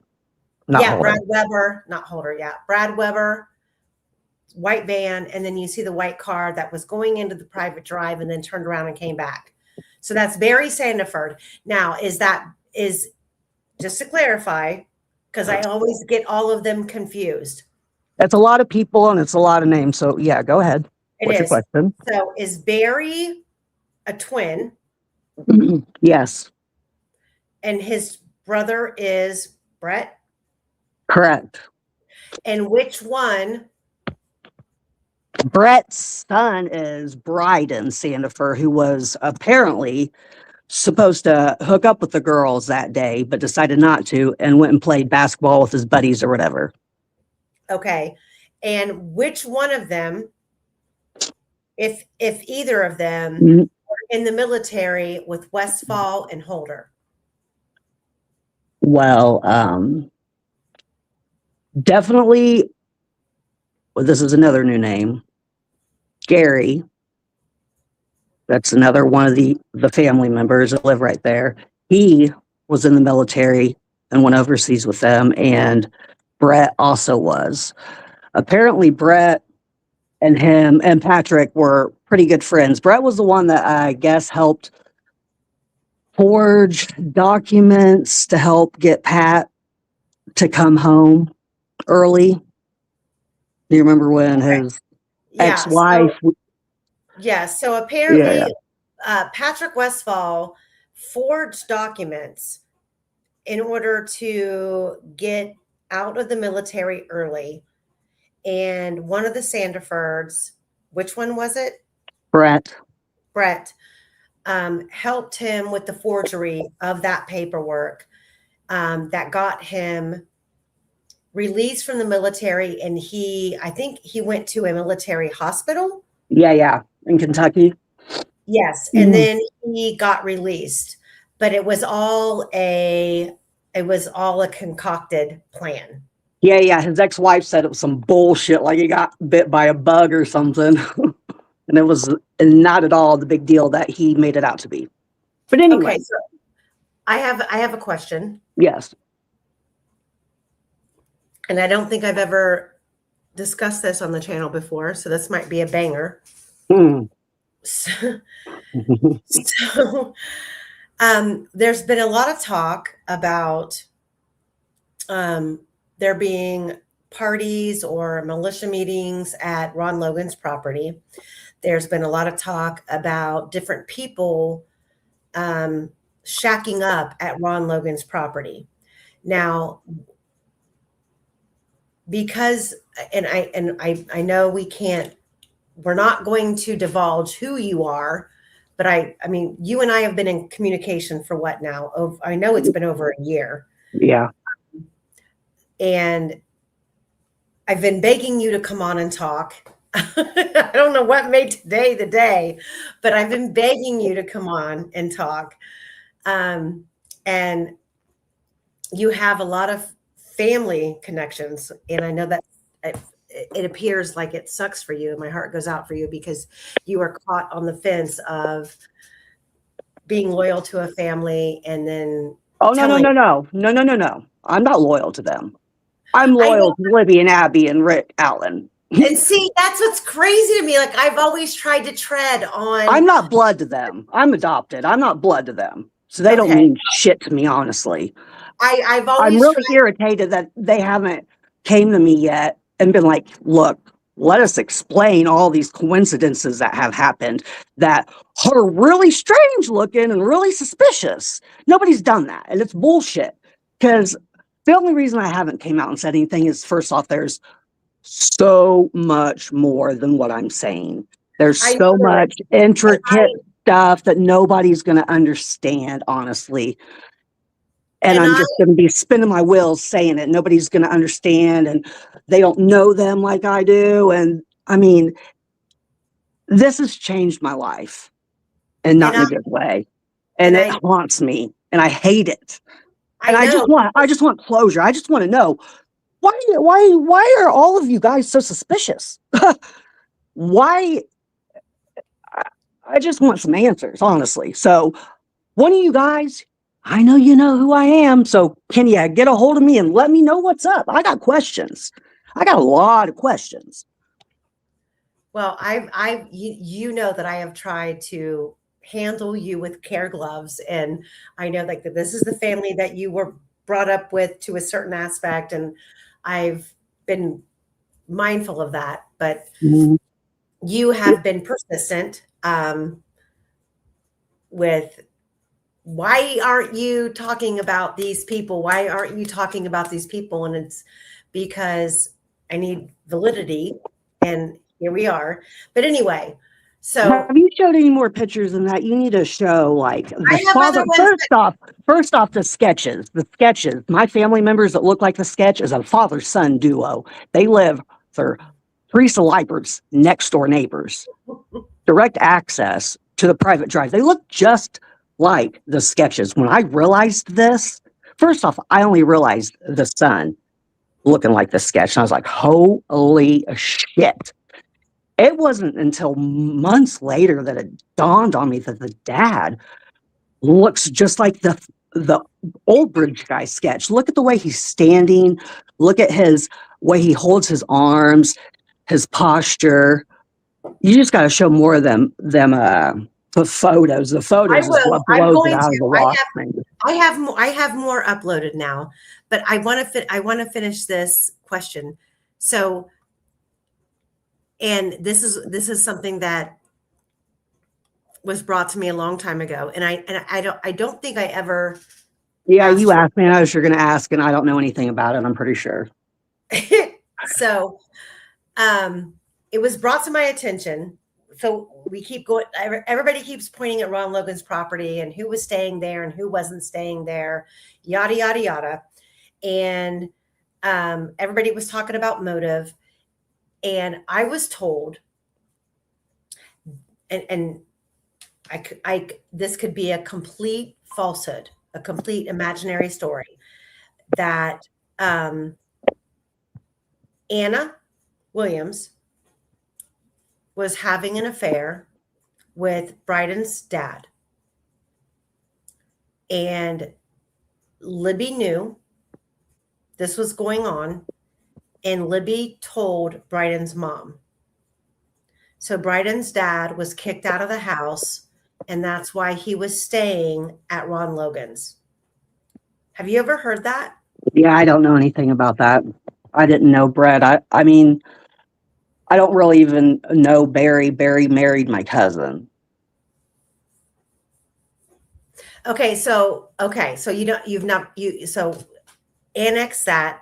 So look, okay, on the screen, minus bridge guy in the middle, who is the man on the left in the black sweatshirt?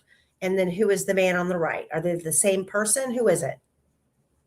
Hold on. How do I get back to the photos? I don't want to throw myself off of here. Do I hit, what do I do? I can't see what the photos are. Oh, they're there. Okay, so what was your question again? Who's who? The guy in the black sweatshirt and the guy in like the pink sweatshirt. Okay, so that's the father. That is Teresa Leibert's neighbor. Okay, bridge guy's in the middle. Obviously, bridge guy's in the middle. So what's and I his just name? gave. Huh?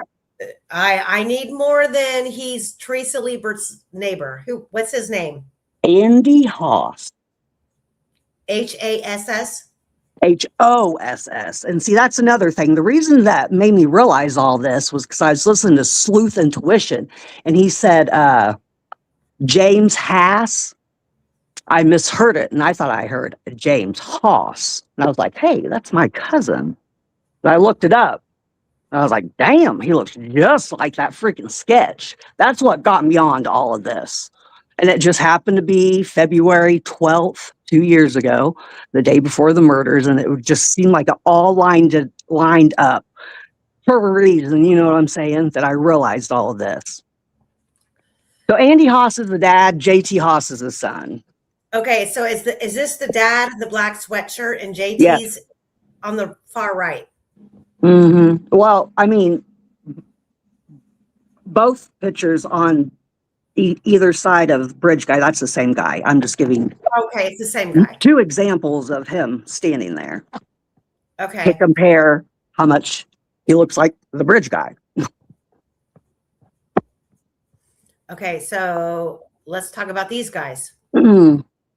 So the one on the left is JT Haas. The one on the right is Andy Haas, wearing bridge guy starter kit. Okay.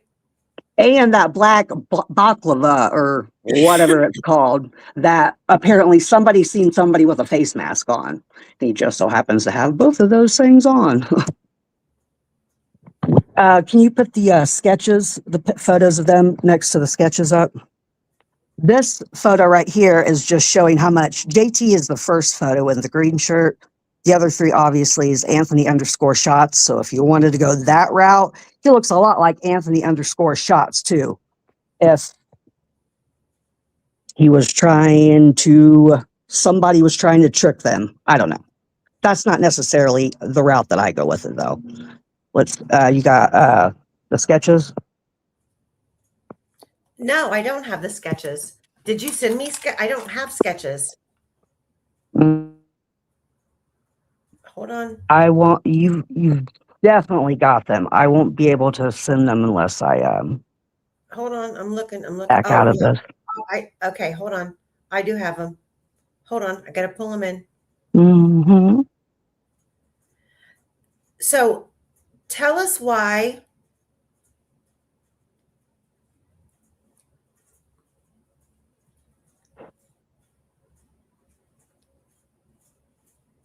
So also another thing is I find it really weird that nobody in the community, at least that I was aware of, had put together that all of these people are of the same family, but they all have different last names. So there was 1 son and 4 daughters. Obviously the son might as well go ahead and say it, Dysinger last name. Then the 4 daughters all obviously got married, so their last names changed. So it's 5 different last names, but they're all directly related, which is kind of weird that nobody knew that. They're the majority of the people that live in Deer Creek, other than the Rosses and the Webbers and Liberts and is there somebody else back there that I'm forgetting? No, I think that's it. Yeah. And basically everybody else is all related. And you got them photos yet? I'm looking. Yes, I've got them. I'm just trying to figure out how to download them. So another one of the cousins, Gary, he's the one that went overseas with Patrick and Brad. Shortly after the murders, he posted a photo of an Odin shield that he had made and was proud of, which just blew me away when I seen that. I don't know if it's just another coincidence that should be addressed or not. I don't know. But that was just crazy to me.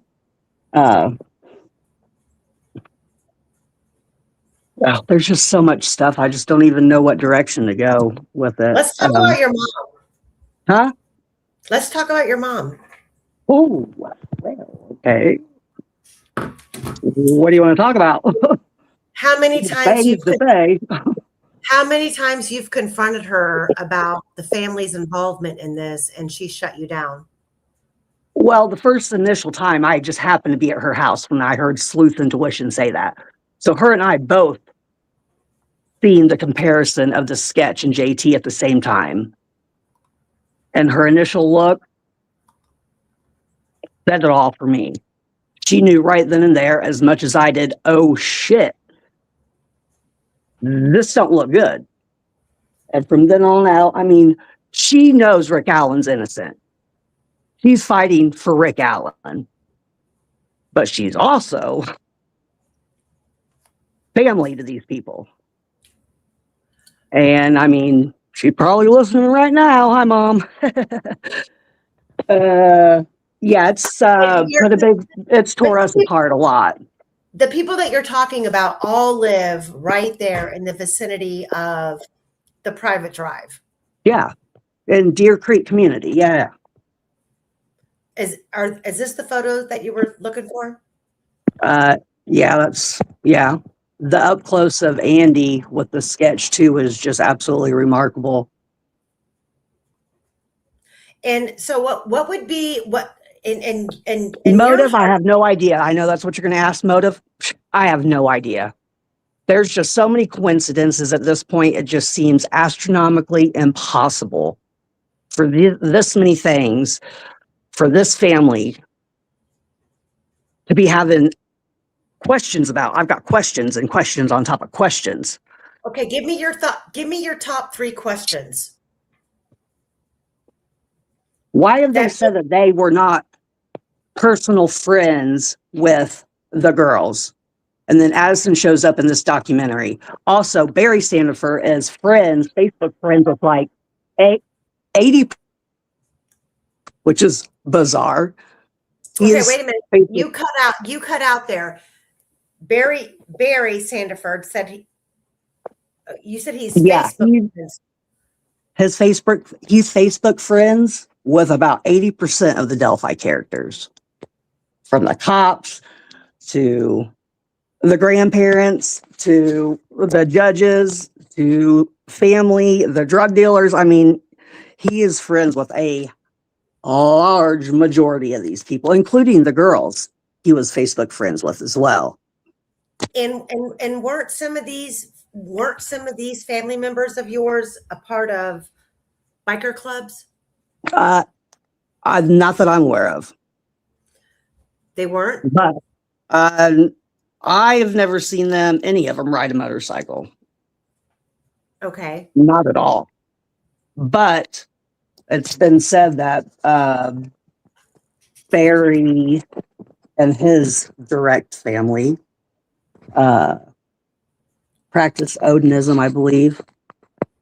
I don't know of that myself, but it's definitely been talked about. Also, Addison questioning if her dad was the bridge guy on that Hulu documentary was crazy to hear her say that out loud, recorded on this documentary. Mm-hmm. I just want to know, like, was any of them questioned other than Barry? Like, I just feel like everybody in that neighborhood should have been questioned. And I'm unaware of any of them. I don't know. So Barry was questioned. Obviously, yeah. I think she said that he had DNA taken from him twice, which is bizarre that these cops got to keep getting DNA from these people. Right. Oh, yeah.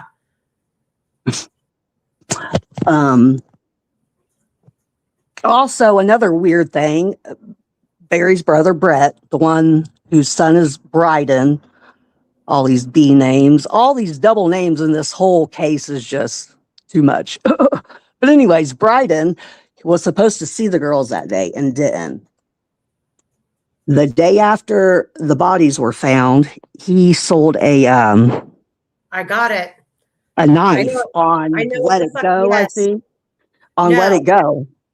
No, I hold on one second. I have it. No. That's something like Let It Go. I don't remember what No. It was called Get Go, or hold on one second. I freaking have it. Yeah, so he sells this knife that clearly could have been the weapon. Do what? He sold a knife and a backpack. I don't know about the backpack, but I do know about the knife. For sure. I got it. Jesus. He also has Libby and Abby's names tattooed on him.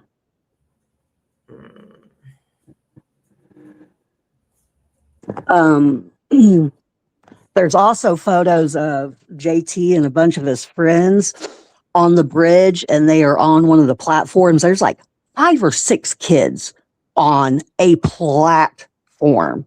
It just so happens to be the one where the supposed picture of Abby, whoever took that picture, they are right there where that picture would have been taken. I've never seen that picture. Do you have it? I thought I sent it to you. Did you not get my Dropbox? No. I sent you a Dropbox link with all these photos in it. It's in our messages. It's in our messages. Well, you're going to have to send that again. No. Hold on. I know I have this freaking Delphi Vault 1. It's in Delphi Vault 1, 2, 3.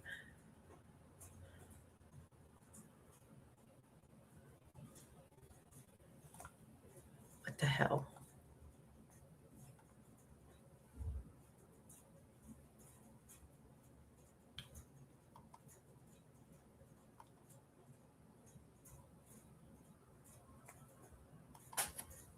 Can you hear me? Yeah, I can hear you. Okay, I just sent it to you. All right, I got it. I heard that you got it. Yeah, that'll be hopefully a lot easier for you. That'll have all the photos, and it's a lot easier to tell a story with the photos, honestly. Okay, so these are, I'm gonna pull in what you just sent me, and I have the other.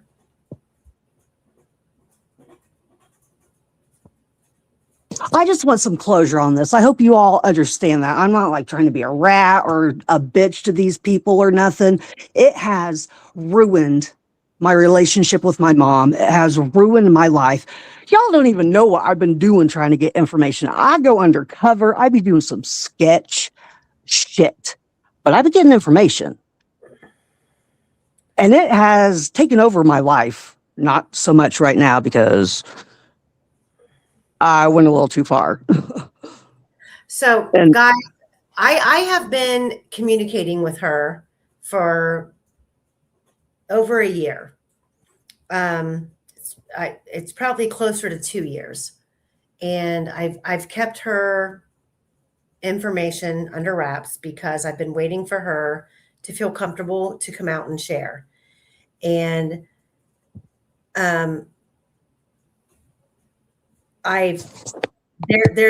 she's today is the first time that she's come on and spoke. And all I can say is that listen, Square Meringue, I feel you're a little scatterbrained right now, because the depth of your rationale and your reasoning and your questioning of all of the people in your family, in the Dissinger family. Dysinger. Oh my God. I want to say Dissinger, but it's Dysinger. Every time you said it wrong, I've been like, Amy. Dysinger. Fucking Dysingers. She has right now, she's kind of just, I think that you're just like trying to like overbrush everything when you have gone into such depth of detail with me about other things, about the hunting games in the woods there, Mm-hmm. the Odinist practices, the swords, the materials that, the images that you have sent over the years about, and I've asked you before, do you want to come on and talk about it? And you were afraid, and you've even sent me letters between you and your mom where you are basically confronting your mom about all of this. And she's basically telling you, I will write you off. Well, no. We verbally face to face confront each other about it. It was a letter that she had written to them. She had went camping with them and didn't tell me. She took my daughter camping with them and didn't tell me about it, and lied to me about it. And when you say them, you are talking about who? All of them. This whole family does shit as a pack. I mean, they go on vacation together, graduations together, parties together. I mean, they all live right there together. They throw down together with everything. If there's one of them, there's 20. It's all 25 of them. You're talking about the Dysingers. Yes, that's it. Dysinger is the main family with the one boy, 4 girls. So Joe Dysinger is the one boy who still lives right there with his wife and 2 kids that are around the age of Abby and Libby. And then there's, I might as well go ahead and name them all, Sarah and Jack Hackey, who had Brooke Hackey, who married Barry. This is going to get way confusing for you guys, but I'm just going to name them because it is what it is. Take a look at the screen right now. Yes. Oh, yeah, that's definitely the knife. Mm-hmm. Okay, Bryden Sandiford was at Tara German's house on February 13th, 2017. Tara's son asked if they could go to the park, but he said it was never discussed going with the girls. A few days after the murders, Bryden Sandiford posted a knife, see serrated area. So he posted a knife, which is right here in the middle. And he also posted a backpack for sale. The day after they were found, which is crazy. I believe he sold that knife. Yeah, it was posted on Let Go. And then I believe his dad, Brett, sold a silver coupe on the same app within the same time frame. And this car resembles the light-colored, like sharp-edged, curved car that Betsy Blair claimed that she saw at the CPS building. Which also, another thing is, my family that lives here with me where I live sold the hosses a car, an old car like that as well around the same time, which I'm not sure if it was before or after, if it even has anything to do with it, but it's just another thing where this old car gets mentioned. And I know very specifically that we sold him a car. Where I live at is there's a thing called James Dean Days. And every year, all these people, all of them, the whole gang comes down and they camp at my mom's house. And the last 2 years, I was told, get out of town while they're here by my mom, which is like, bitch, what? What do I have to do? And she made it very clear. Go ahead and get out of town while they're here. I'm like, you ain't got to tell me twice. You know what I'm saying? But I've never been given a reason why. Like, did they request that? Did they say something to you? Why are you telling me this? Am I in danger? I mean, what's going on here? Why am I being requested to not be in town while they're here? Weird, right? Mm-hmm. Yeah, definitely weird. Because I'm like, okay. And I've never really gotten an answer for that either. But believe me, I was out of town while they were here. So that makes me think that they do know, but she's never told me that they know. So I don't know. uh, All of this is a mind fuck for me, guys. This is such a mind fuck for me because for 2 years, all of these questions about so many things and so much more that I haven't even said because I feel like it's too personal and I'm going from 0 to 100 real quick. You know, Skin Row asked me to put up a picture of a 65 Comet.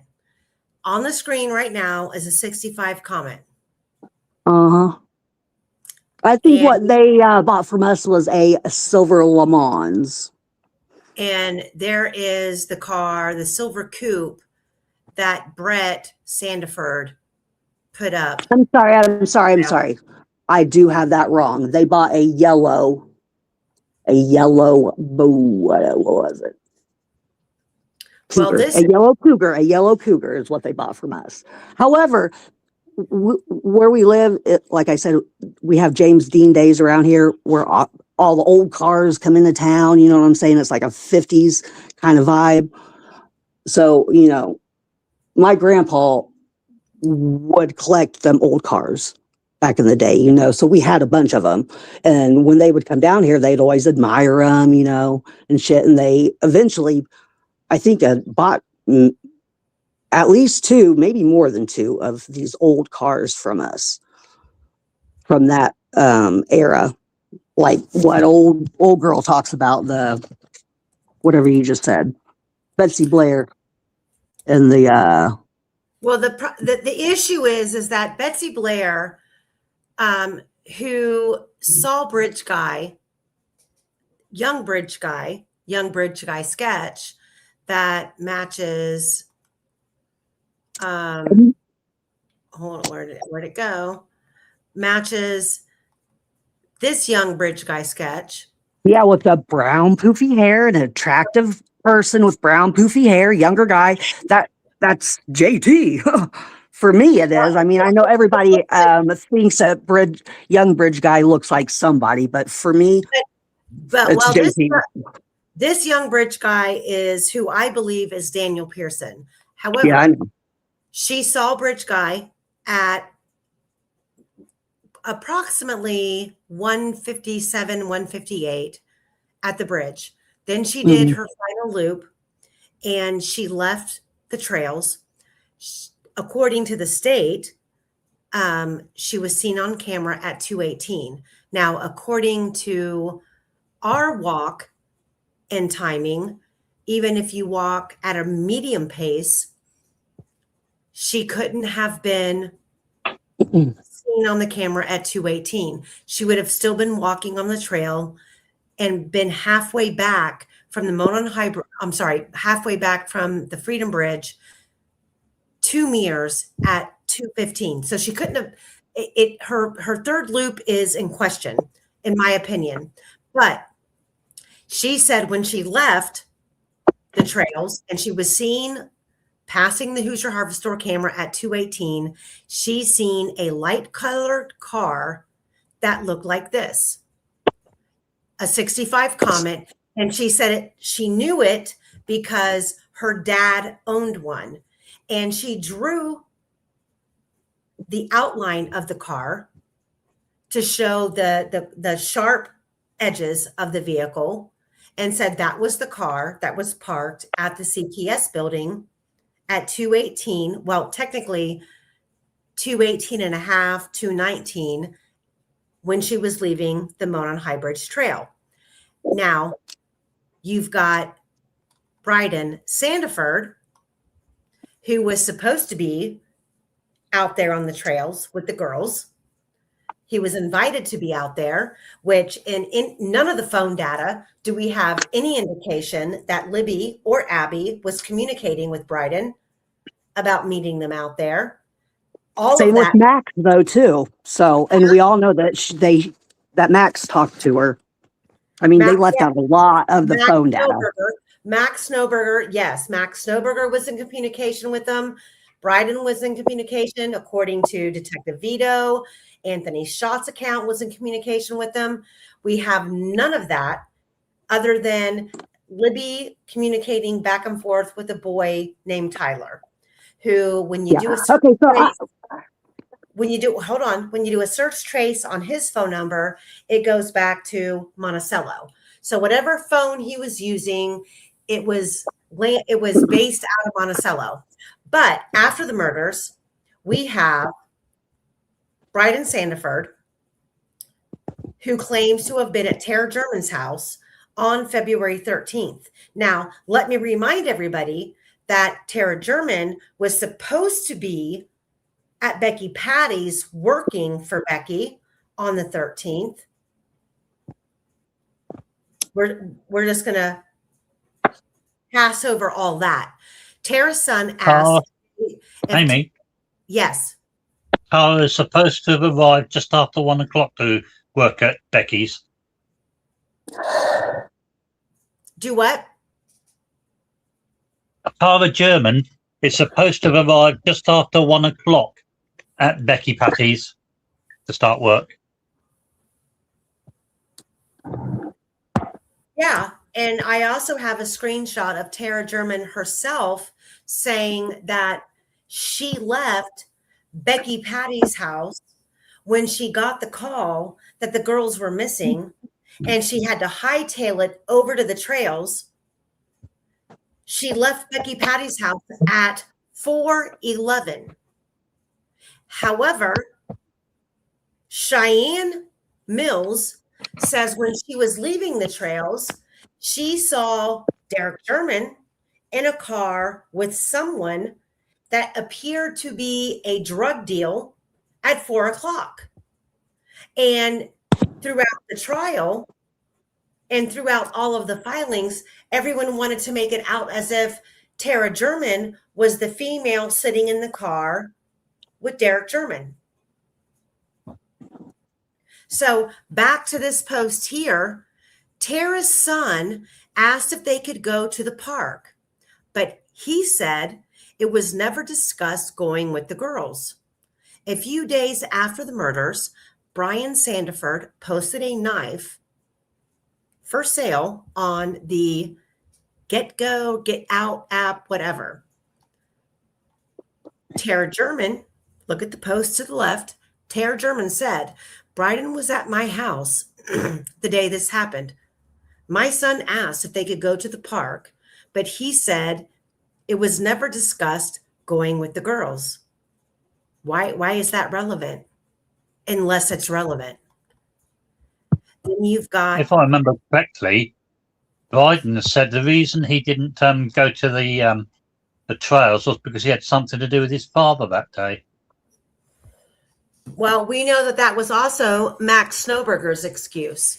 But we have Brett Sandiford's car here on the Let Go app up for sale that looks... Hold on. Look at the car on the right, the silver car. Looks very similar to this car that Betsy Blair described with the sharp edges and corners that was parked at the CPS when she left the trails. She didn't describe Rick Allen's car at 2:18 when she's passing the Hoosier Harvest Store camera. She described this car. Then we have this car being sold. And then to the left of that, we have this post that says, got some more interesting news. Not sure if it has been mentioned this before, but Brett Sandiford was spending the night at Ron Logan's house the night before the crime on the 12th.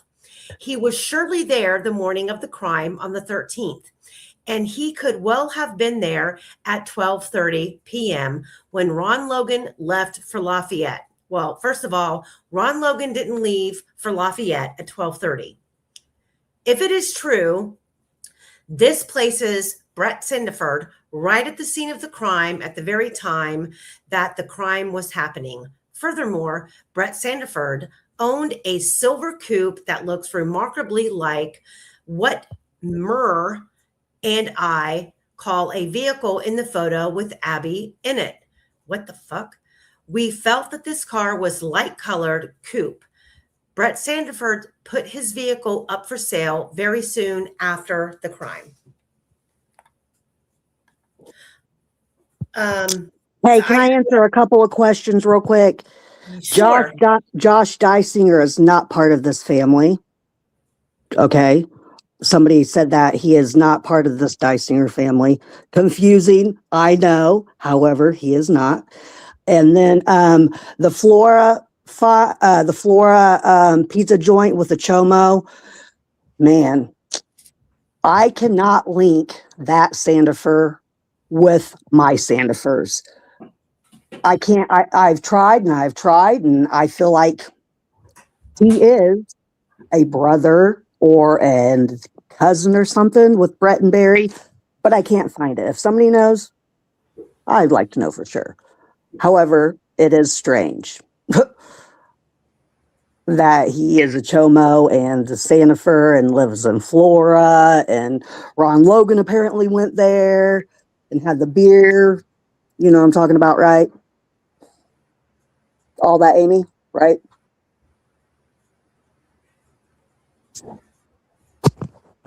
Hello?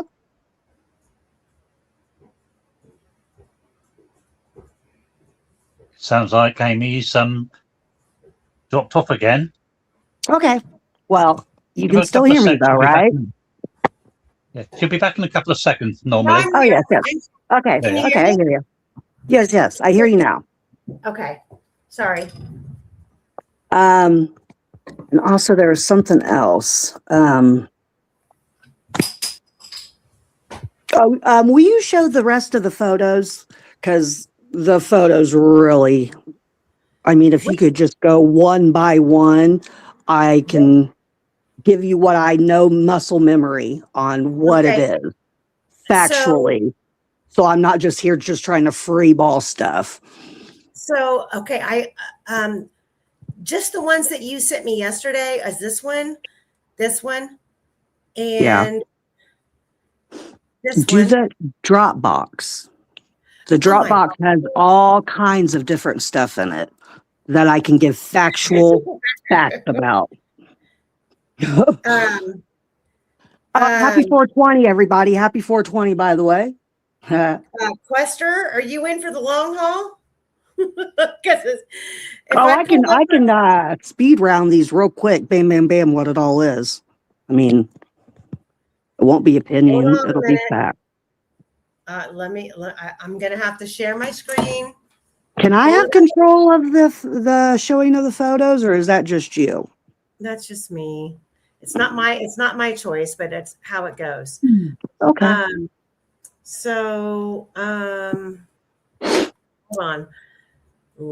Okay.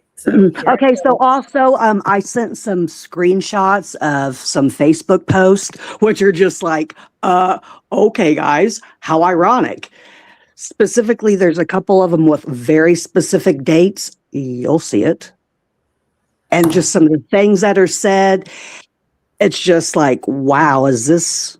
Okay, I'm going to go. Mhm. Okay, hang on a second. I'm pulling it up. And So I'm sorry, my mother's family. I'm just throwing facts out. I mean, I'm not giving an opinion on none of this shit. This is just things that once I realized it, it just kept coming and coming and coming and coming and coming. And I just like was overwhelmed with all of these things that are just coincidence. Like, what the heck? What's going on here, guys? You know what I'm saying? And I'm sorry to all that family. No. I'm just saying sorry, but point me in the right direction on how I should know about all this stuff. Okay, so that's Brett and Bryden. Okay, so what I'm going to do. So I have to toggle back and forth, and so each picture that comes up, I need you to give a dialogue or a description of what we're looking at, and then tell me when to go to the next one. Okay, you can go to the next one. That's just Brett and Bryden Sandifer, the one that was supposed to meet the girls that got the tattoo on his wrist. I believe I have a photo of that in there as well. Okay, this is the one on the left-hand side. The boy on the left-hand side has the tattoo of the girls. Mm-hmm. Yes. That's Bryden? Yes. And on the right is who? Brett. Okay. Sandifer. Barry's brother. And if I've gotten any of this wrong, these people, I mean, sorry, correct me. So Brett, this guy being on the right-hand side being Brett, is it his house? Is it his house that we have the camera footage from of the white van? Negative. Okay. His wife is the one that you asked me if I knew about him staying at Ron Logan's house because he was fighting with his wife or something. Mm-hmm.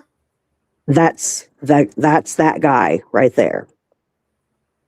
Okay, so this is the guy that would have been, and so he also would have been Patrick's good friend as well. So so Patrick's ex-wife says, at least. Okay, so this is the one that helped forge the documents. This guy right here helped forge the documents for Pat Westfall. Says Patrick Westfall's ex-wife. Okay. What's this? Okay, so Gary, the one that is a cousin that went overseas with him as well. That's the Odin shield that he just happened to post. And I'm like, what? What is that? Is that an Odin shield? And I Googled that shit. And I was like, whoa. He posted that on April 5th. He posted that on April 5th of 2022. What's this one? Okay. This is a post he posted. One of the biggest lies ever told is blood makes you family. No blood makes you related. Loyalty. Check out that date though. Oh. February 14th. Okay. Well, that's interesting. Like that. This is another one. Oh my God, we just bought a house. I'm going to get some mid-century modern furniture and add Art Deco styles to the room. Yes, girl, and the boys.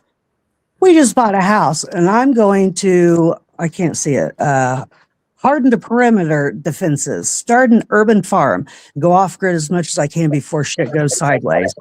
I'll help. And they've got on night vision. I see that. Night vision. Yeah, next. Writing about writing. Krampus Topher Ashman says, English teacher, describe a tree in as few words as possible.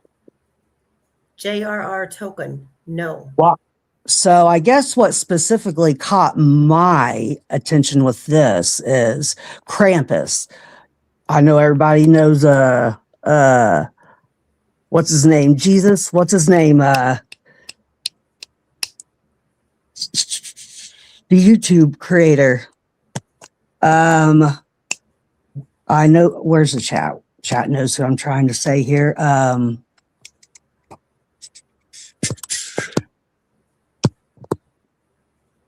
on, guys. The Good find, Jesus. What is it, thank Quester? thank you, Quester.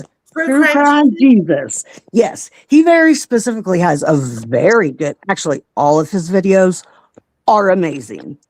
But he does a video about Krampus and Delphi, which is weird.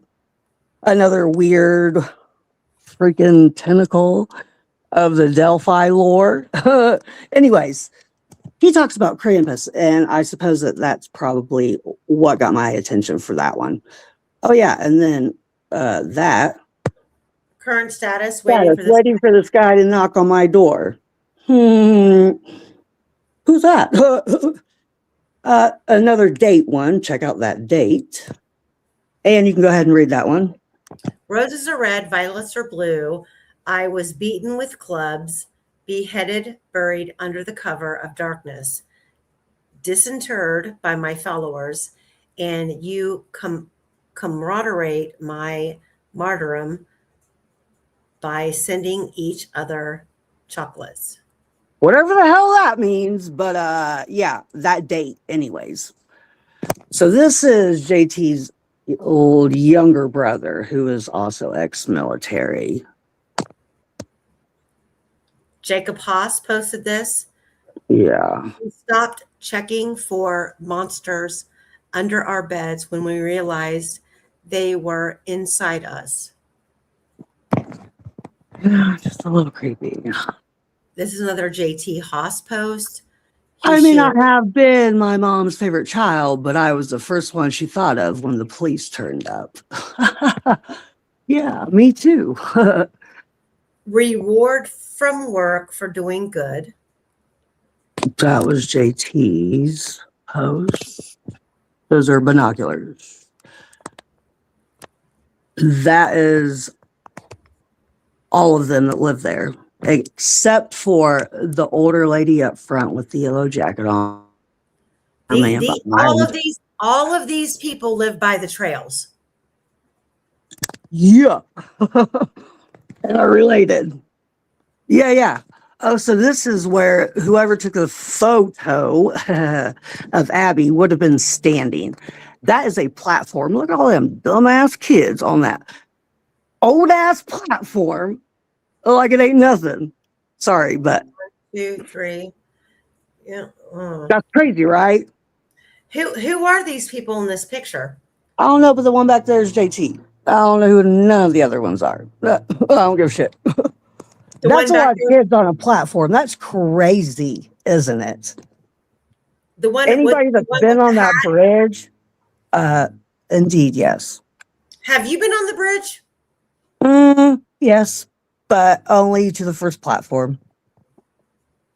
We've been over that one. There's that close up of the dad. That's a rough one, huh? I mean, for me, it is. All I want is answers, Somebody just set me straight. You know what I'm saying? Oh, I want to be, oh my God, I hope I'm wrong about all of this. And it is all just a coincidence. So who is this guy we're looking at? That's Andy Haas. That's the father. JT's the son. That's Trish Leibert's neighbors. And also, minus the sketch, the picture to the right and the pictures at the bottom, all three are of the same guy. Correct. Okay. Like when I started taking these screenshots and shit and putting it in my Google Photos started putting his photos under the initial sketch. You know how you have everybody, your whole family in your Google Photos? Mom, dad, son, your friends are all named out. You know what I'm talking about, right? Mm-hmm. It automatically started putting those photos together. Andy's and that sketch. So who is this guy to you? like To relative? me, ain't shit because I'm adopted. But it would be he married my mom's cousin, I suppose, is what it is. Yeah. hmm Okay, let's move on. So yeah, okay, move on. We did Yeah. this. This is Yeah. Jay. Mm-hmm. Here's a map for you. Sorry again, family. Just it is what it is. So we've got where the girls were found. We have Kay First Weber. off, okay, yeah, where the girls were found, then Kay Weber's house, but also down here at the very bottom, Abby's house. Abby is also a neighbor to these people, believe it or not. Weird, huh? So Abby's going to know all of these kids that are her freaking age, obviously, right? JT would have been 19 when this happened. The older brother, the cute older brother. I mean, who's to say the girls weren't going across that bridge to go hang out with all of these kids that are all this age? I mean, if you go back to that big family picture, if you look at it, look at all them kids that would have been Abby's age. There's a lot of them. A lot of this family is young kids. So why was the girls not going over there to see them? You know what I'm saying? And JT, and I mean, do you know? So I don't know shit. everything points to whoever abducted the girls on the bridge, before the bridge, on the bridge, at the south end of the bridge, whatever theory you believes that the person who was there knew the girls were going to be there and came prepared. Do any of these people that you're related to? I know that you. Okay, let's just clarify, because I know that you're adopted, but you are a part of this family. You identified, yes. You identified with this family, and when you started approaching me, you said these people were a part of your family. Do any of them have a history of being a part of being a child predator or child pornography? Or Not that I'm aware of, no. okay. I do know that my entire life, though, and sorry again, guys, but this is hard to verbally say, but I'm just going to say it. I never felt comfortable around any of them. Actually, yeah, I haven't. As a matter of fact, Andy has been directly told more than once with me and my daughter to back off. Like wow, this is really hard to say. He just is touchy. He's touchy. Like, I remember very specifically, they were there for James Dean. My oldest daughter was there, and he was like throwing firecrackers at her and chasing her around, and I had to tell him to stop, and my mom had to tell him to stop. And, were there, so the hunting that you've told me about in the woods, did any of that ever take place in these woods? No. Okay, so that's not an option. I mean, that would be only because I was never there. I mean, I don't know that they didn't do that other times. I don't know what they do. I mean, because they were pumped. I ain't gonna lie. Looking back on it now, they were pumped to do the flashlight tag.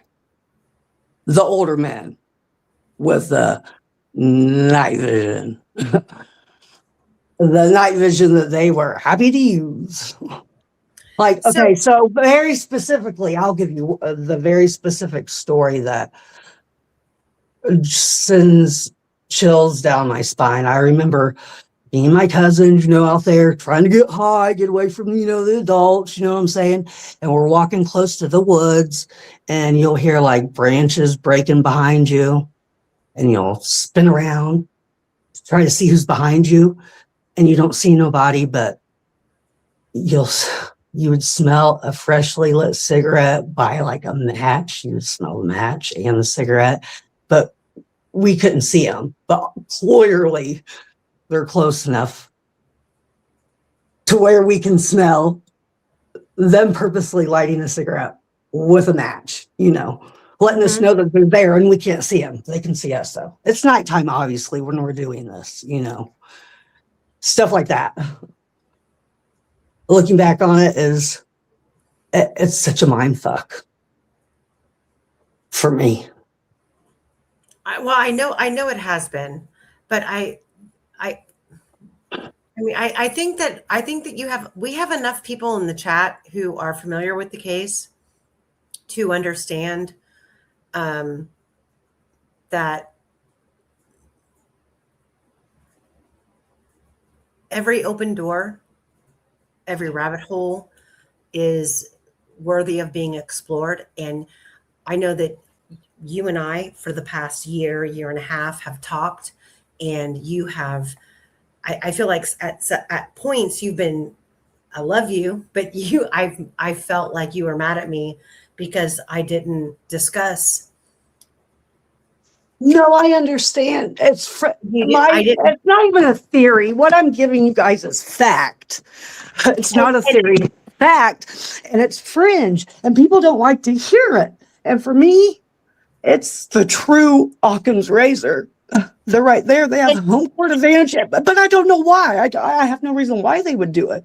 But it's just so many things that are like, what the fuck's going on here, guys? You know what I'm saying? And the thing, and that's how you feel about your family. I think that people need to understand that this is not you outwardly accusing, but you have approached specifically your mother and other people within your family about, we throw down about it. about your concerns and their involvement in this case. And and the thing is it's like anything else with this case. You've got, we have all of these different anomalies and all of these different rabbit holes and real questions that'll never get answered, it feels like. Never get answered. And they could so easily be answered. Just freaking address it. There's no way that they're not going to hear about it now. So. Right. And so, I mean, I know this upsets you mentally, emotionally, and I get it. And there's been so many conversations that we've had that I honestly can't. I don't want to speak for you because I don't remember clearly the impressions or the information that you've given me. I know that you've had a lot of confrontations with your mom, and I know that you have had a lot of internal arguments with yourself about where you find yourself within this case, because everything with this case you feel attached. I have an answer for my answer for with this set of characters, I can answer. I mean, so many questions is like, damn, wow. I mean, guys, I'm so easily with these characters, and I don't know why, and I don't want it to be that way, and I didn't ask for this. I know no one asks for this, and I think that a lot of people will praise you for stepping out of the box and calling out what you think you're seeing. And I mean, I should have, because I didn't know that you were going to be willing to come on today. I should have went back through years past and pulled in all of the things that you have sent me. Even the picture of the letter between you and your mom that you sent me a long ago. I've kept it all under wraps because I was waiting for you to be willing to come forward. And I mean, just so everybody in chat knows that she was the person who initially built for me my Google Maps. And and she taught me how to use Google Maps in the Delphi area and the important locations. And I have referred to her for a long time, like, hey, how do, she, like, trust me, her and I have history, and I believe in her, and I know her fight, and I know her And I'm struggle. not scared. If I got to get some information, I'm I going to know do you are what I got to scared. do to get Shut that your mouth. information. Shut your mouth. You're scared. I know you're scared. You're emotionally scared because we all know that surrounding this case, there's a lot of death and there's a lot of things that can happen, and no one's going to come to your rescue. And that's why I have left this all up to you to put forth. And now that No, you're I here, just you're can't talking. stand it no more. I just can't handle it no more. I mean, I just want to get it addressed. I don't want to have to go through another summer of me and my mom not getting along. And explain why you don't get along. Because, I mean, it's her family and she's going to stand for her family. She's made that clear as day. No matter how bad all of these things, no matter how much shit I keep just stumbling upon, that's like, whoa, what the fuck? Like, I'm sure she's sick of seeing it by now.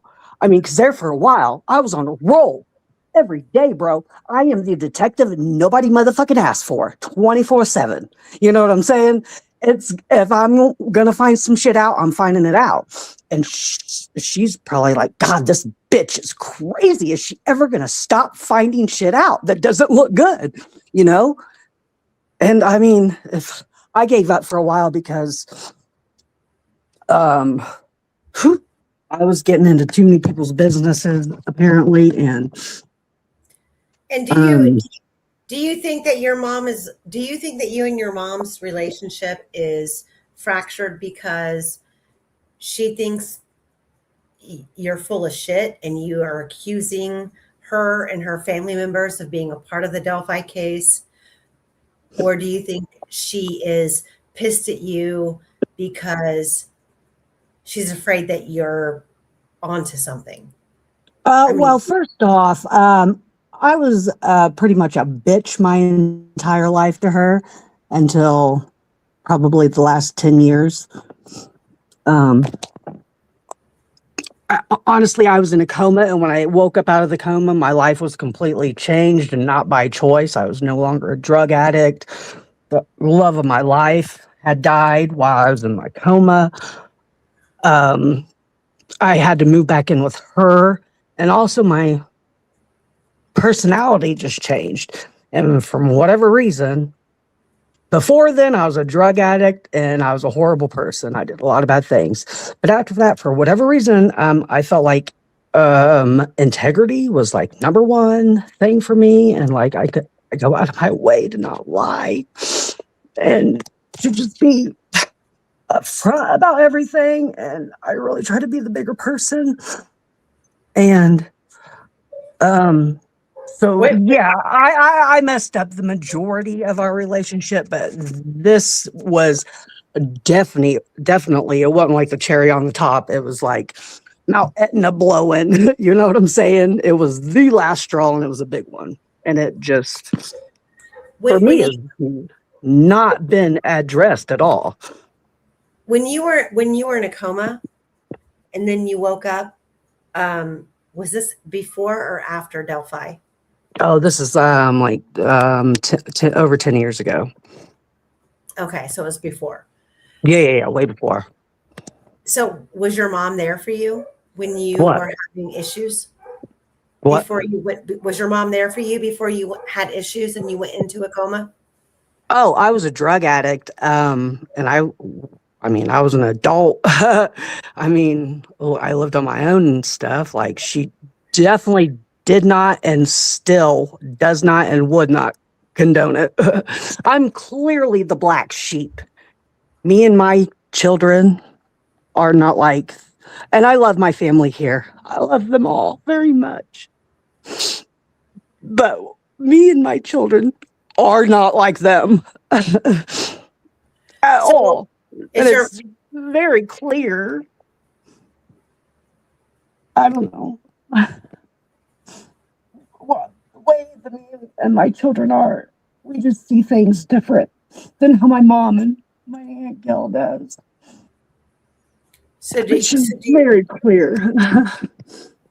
would your mom and her side of the family accuse you of making like false out like are would they be capable of They making don't want to believe what I say. They don't want to believe what I say, but I don't say anything other than fact.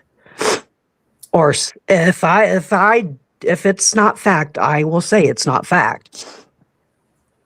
in what But in what everything that regards? In what regards? So all my firsthand experiences, the people that I know as my family, things that only I'm going to be able to know or them verify or my mom verify.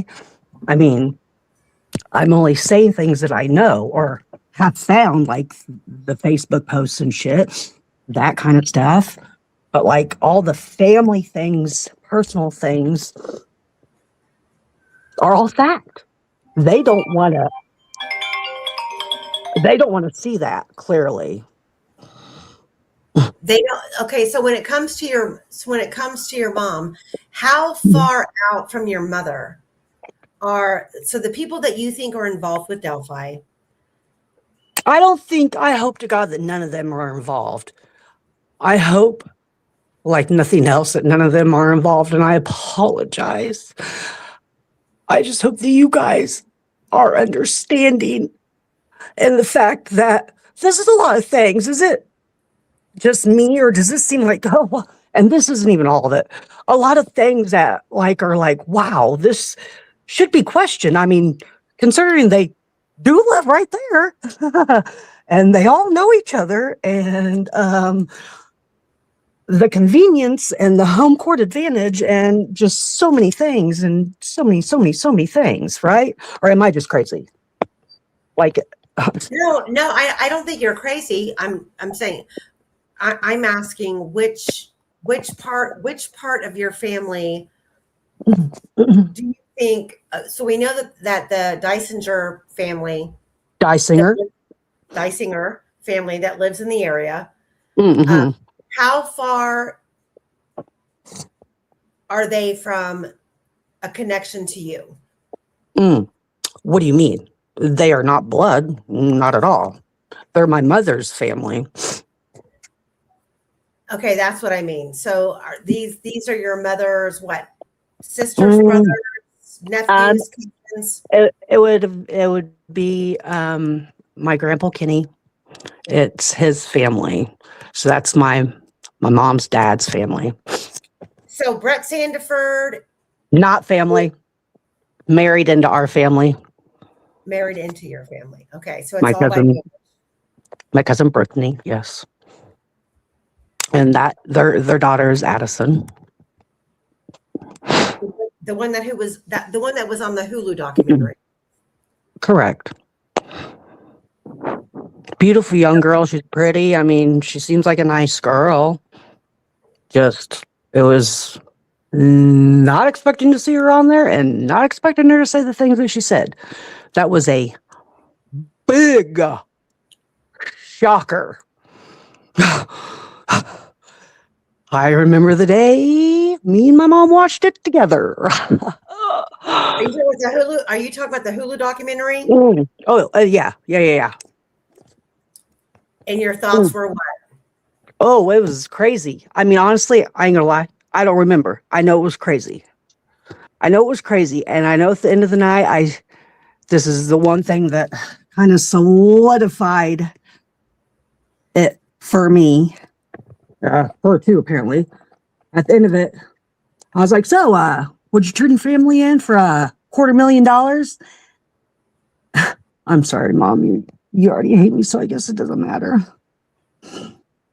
And I said, would you turn your family in for $250,000? And without taking a breath, she said, no. And I said, what about Rick and Abby and Libby? And she said, no, and I'm not talking about it again. I was like, okay.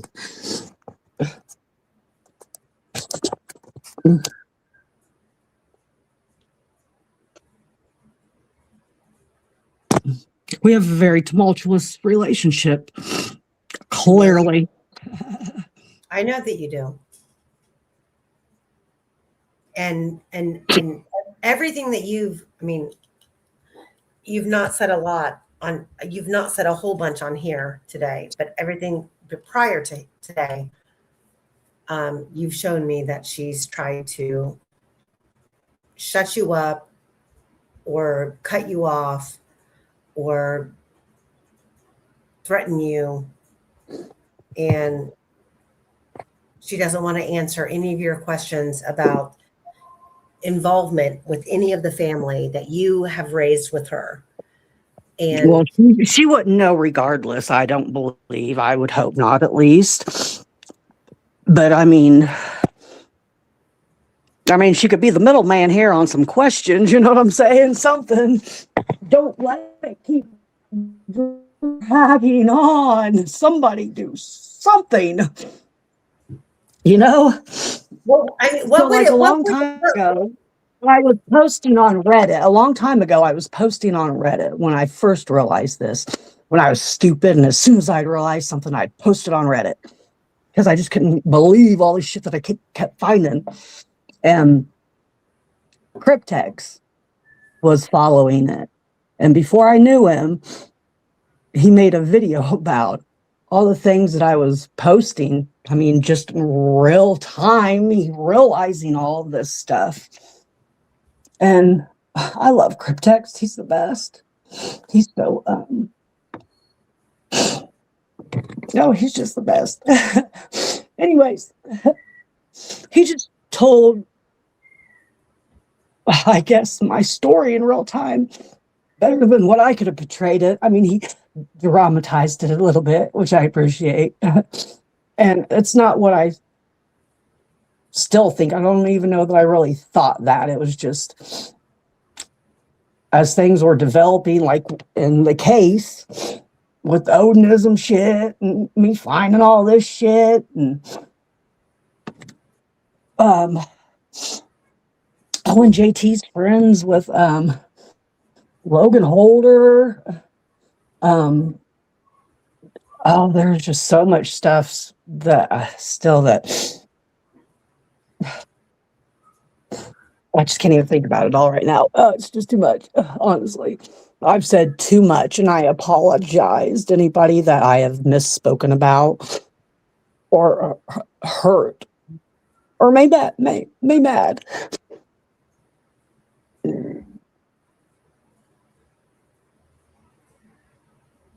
I've dealt with this for a long time, though. I know you have. I've been listening to you for however long, and I've been trying to digest, and I literally feel like today you have just kind of like brushed over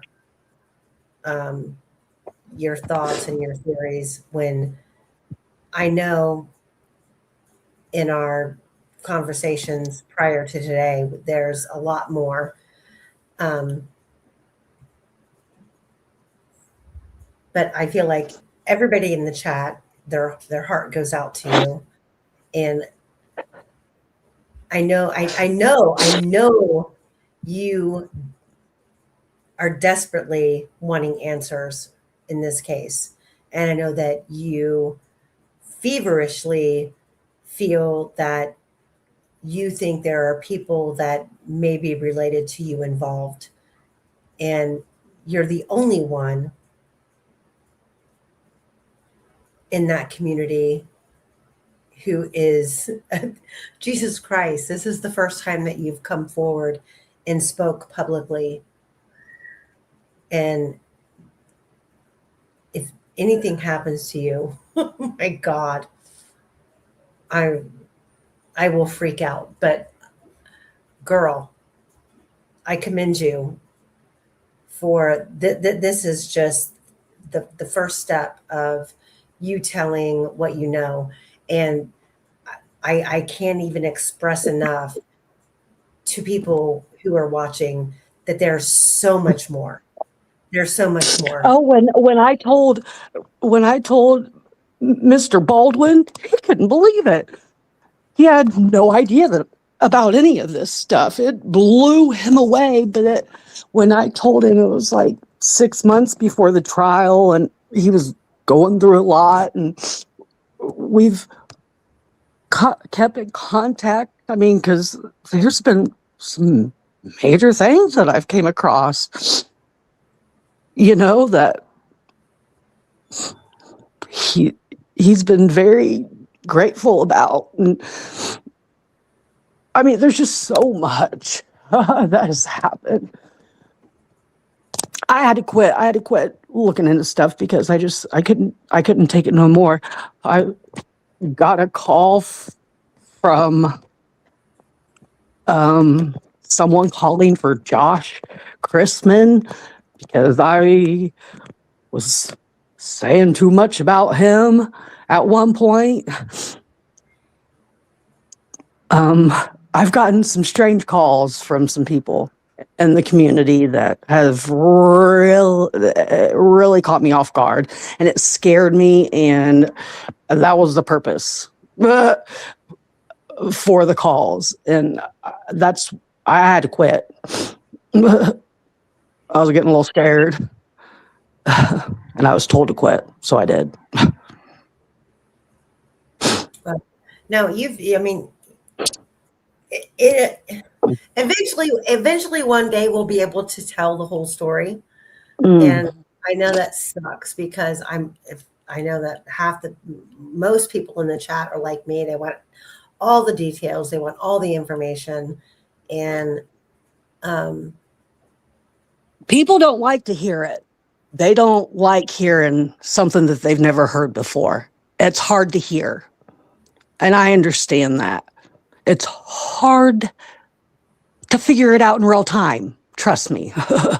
And love it every day. But it is what it is, man. I mean, it's I feel like it's something that was 100% overlooked until my nosy ass stumbled upon it. We can go ahead and thank Sleuth Intuition for that one. Old dickhead Sleuth Intuition. So yeah, and then there's even more. And because of my specific niche, some people hate it, but some people really gravitate towards it, like Patrick Westfall's ex-wife. I mean, because normally people went at her at a certain angle. Hey, your ex-husband, Pat Westfall's da-da-da-da-da-da. And I just went at her with my version of it, which is not normal. And I mean, we hit it off, man. I mean, she needed to get some things off her chest, and I needed to get some things off my chest, and it just kind of blossomed from there. But then it went crazy, obviously. You know that, Amy. God love her. I hope that she is good and well, by the way. I don't know if she ever listens to you. Quester, are you still here? Quester's here. Quester, are you still here? I'm still here. Dang, Quester, what do you think about this, bud? Yeah, do you have any questions? Not so far. It's rather a lot to take in one go. No, you ain't shitting. So, Square, do you have? So, I know that you think that you're certain facets of your family that live by the trails could be involved. Do you have an opinion, having inside information with locals and with people who live right there by the trails? Do you have an opinion or a theory about what happened? And don't hold back. Just, what is your takeaway? Well, this will probably either you're going to hate me for saying it or understand why I'm saying it. And it is what it is. It is. Oh, you're breaking up. For a lot of years. Are you there? Can you hear me? Hold on. Let me close out some of my windows. Sorry, okay. I got a call too. It probably. Okay, start over. Can you hear me though? Okay, Yes, so it is what it is. A couple of them families for several years in a row had foreign exchange students, which is, I mean, a lot of people do it. For me, I always felt like it was weird that every year they'd have different kids there.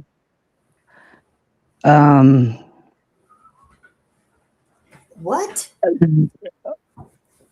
Who had foreign exchange students?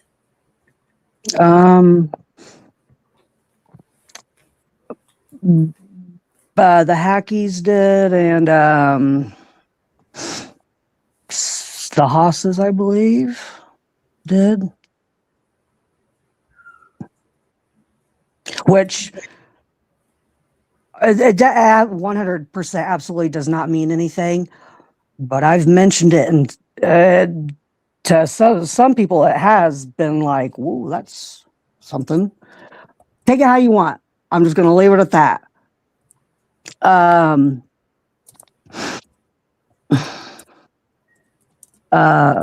don't know. Let's go on to the next thing. What else? No, I'm asking what your thought is about what really happened. Oh, okay. Yes. Sorry. So, I mean, there's a couple different ways, like it logistically could play out. I don't particularly lean one way or another. I mean, I'll throw out a couple scenarios that very easily I feel like could have happened. And I'm not saying it did. Has anyone in your close-knit connections to the family in the Sandifords or the Lieberts, have you ever been told a version of a story that made sense? No, not from them. Do you believe that Rick Allen is guilty? Do you Hell believe that no. Rick Allen is the only person in that town that didn't have something to do with the actual murders or the cover-up, in my opinion. Okay. I mean, so right? Am I wrong? No. Okay, so let me. Do you want me to throw out a couple scenarios that make a hell of a lot more sense than the bullshit that frickin' Carroll County fed us? I'll give you a couple scenarios, and I want you. No, I don't want you to speculate. I want you to tell me, when you lay your head on your pillow at night, based on all of the family conversation and what you know locally and with locals and family, whether I'll tell you what. Everything. I want you to tell me what you think the reason this happened was. Oh, I have no reason for it happening. I have no reason for it happening, maybe other than the fact that because Kay was not there, Teresa Liebert, older woman, she's not going to stop. Okay, first off, there's just so much to get into to explain this. First off, clearly shit was going on back there. They were making and selling drugs, right? Kids were back there all the time. You know, that's where they were hanging out. Whatever, right? Am I wrong? Right? Well, Back there's the bridge. Apparently, I mean, yeah, there was Yeah, that was the rumor. the hangout. Yeah. I mean, I don't think it was a rumor. I think that was pretty much fact, wasn't it? I mean, that's what people have said, and I know that I know that Kay Weber had The cemetery too, I guess, as well. Well, yes. Do you know? Let me ask you this.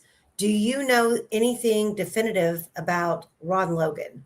And when I say nope, definitive, not at all. Not at all. But I feel like out of all the people that live right there, that family, there's no way that they don't know Ron Logan.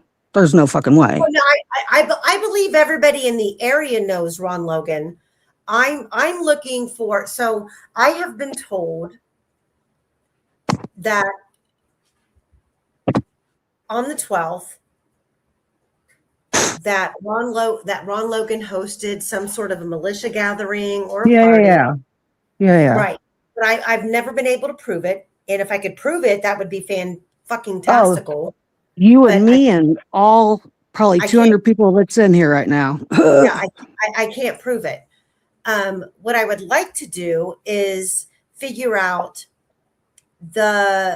or gauge the mentality of Ron Logan. Was Ron Logan, was he a man of favors? Like, say, I have no idea at all about him. All I can speak on is people I know. Frustrating. That's so frustrating because he lived there for so many years, and there's all of these stories, but no one has any concrete information. And if I could tie, like, I truly 100% believe that Ron Logan was in approval of his property being used for this crime. Whether, and I'm not saying that he was asked in advance, I'm saying he would be down for it if he knew in advance, or if someone called him and said, bro, I just fucked up and this is what's happened, and there's 2 dead little girls on your property. I need you to cover for it. What I'm trying to find out, would Ron Logan be down? Can I explain some of the property there real quick so people can just kind of get a visual? Okay, can you bring up a map? Even your Google Maps, whatever, right there. Yeah. Okay, so hold on. In Deer Creek, I'm just going to talk while you do this. So in Deer Creek, Kay Weber owns the majority of the land out there, a big majority of it. However, there is the Rosie's. They own a very small portion. That's there's so another. Please tell me that's not the same attorney. No. Same last name, not it's not. Yeah. However, it is a Rosie. Imagine that. Okay. So there's. 1 second. I'm going to pull this up. Keep talking. Can you do the GSI, the beacon thing? Actually, would probably I can do both. show the clearest of what I'm trying to say here. Okay, so anyway, so we all know where Kay Weber lives. So right beside her, that's the Rosie's, I believe. And then there's what's that girl's name? What's the girl's name that lives right there? Her friends, the girls' friend. Come on there, Amy. What's Quester? What's that girl's name that lives right there? Quester. Calling Quester. Hello. Hello. What's that girl's So- name that lives right there by the Rosie's in Deer Creek? Their young friend. Come I on, think of her chat. name at the moment. Mm, mm. Come on, what is it? You got that map yet there, Amy?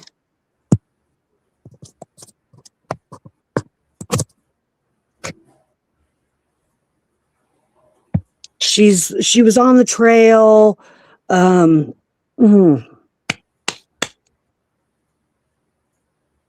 Jeez Louise. Bree, what's Bree's last name? Not Bree, Wilbur? no. No, you got that map yet, Amy?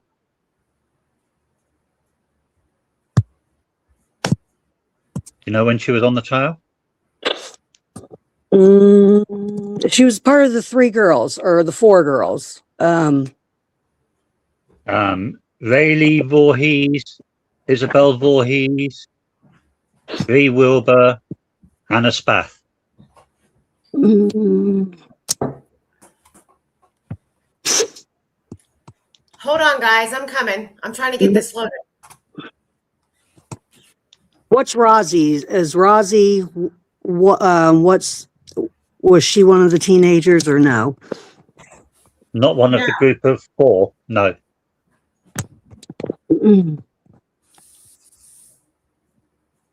It's not Ray Voorhees. No, not Addison. Gosh darn it.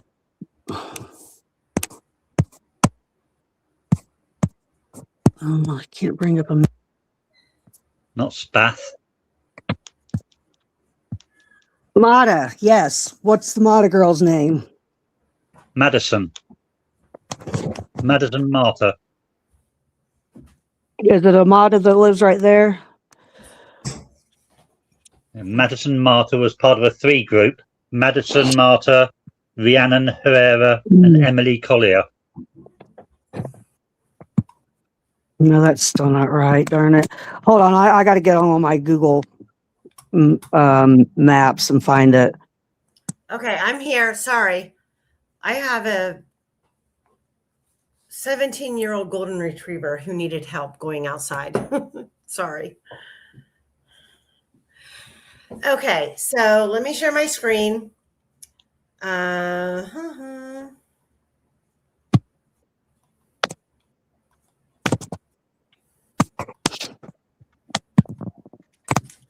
So where am I going on the map?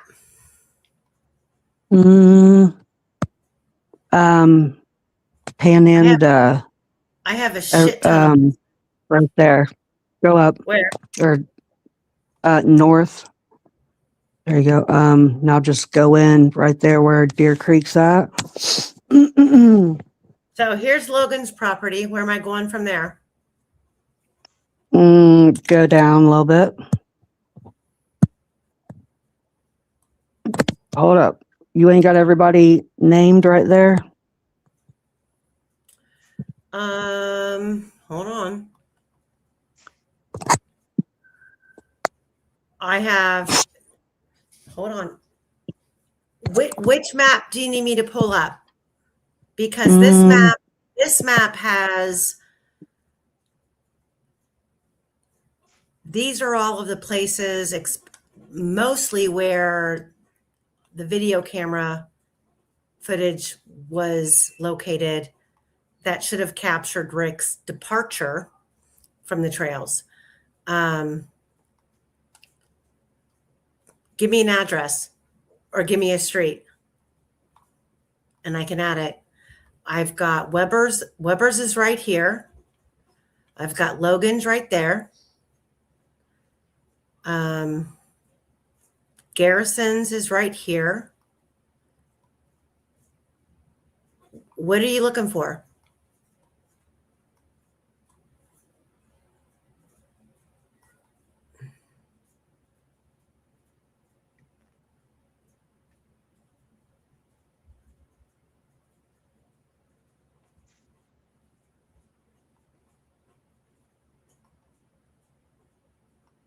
Uh-oh. Quester, are you Gone. still here? I'm still here. Okay, I think we may have lost her. Yeah. Hopefully she pops back in. I'm going to delete all these other things in the storyboard.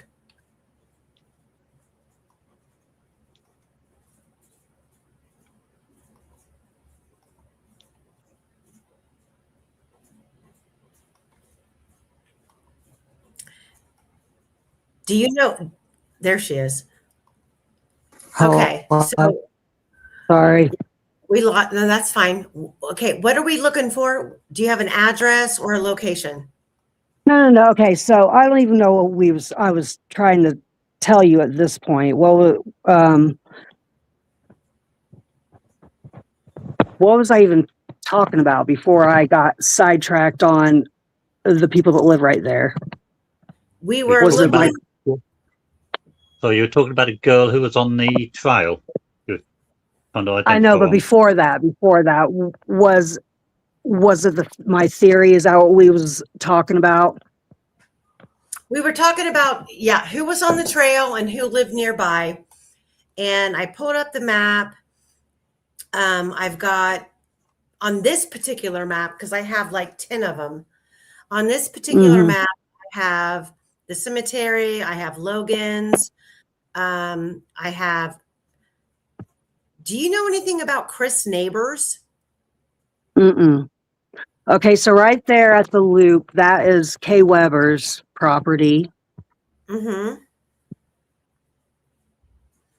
me change the topography. Hold on. There, that's way better. There we go. So Weber's property right here. So she owns the majority of this. Can you go down to where it shows all my family's houses, homes? All right, pan in and go up above that yellow dot to the right. I mean left. So hold on, because hold on one second, because I know. Let me pull up. Where's your Google Earth? Where's our Delphi? I'm on Google Earth, and that is one of my maps. I'm going to go back and pull up the. I'm going to pull up our map. Yeah, that shows it better. At least for me. So.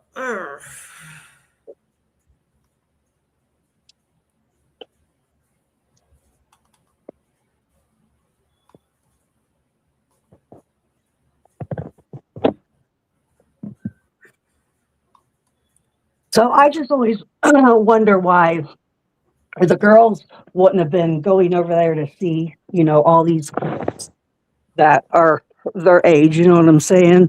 The young guy could have been, just so happened JT, maybe JT didn't even have nothing to do with it, but maybe he was the one on the bridge,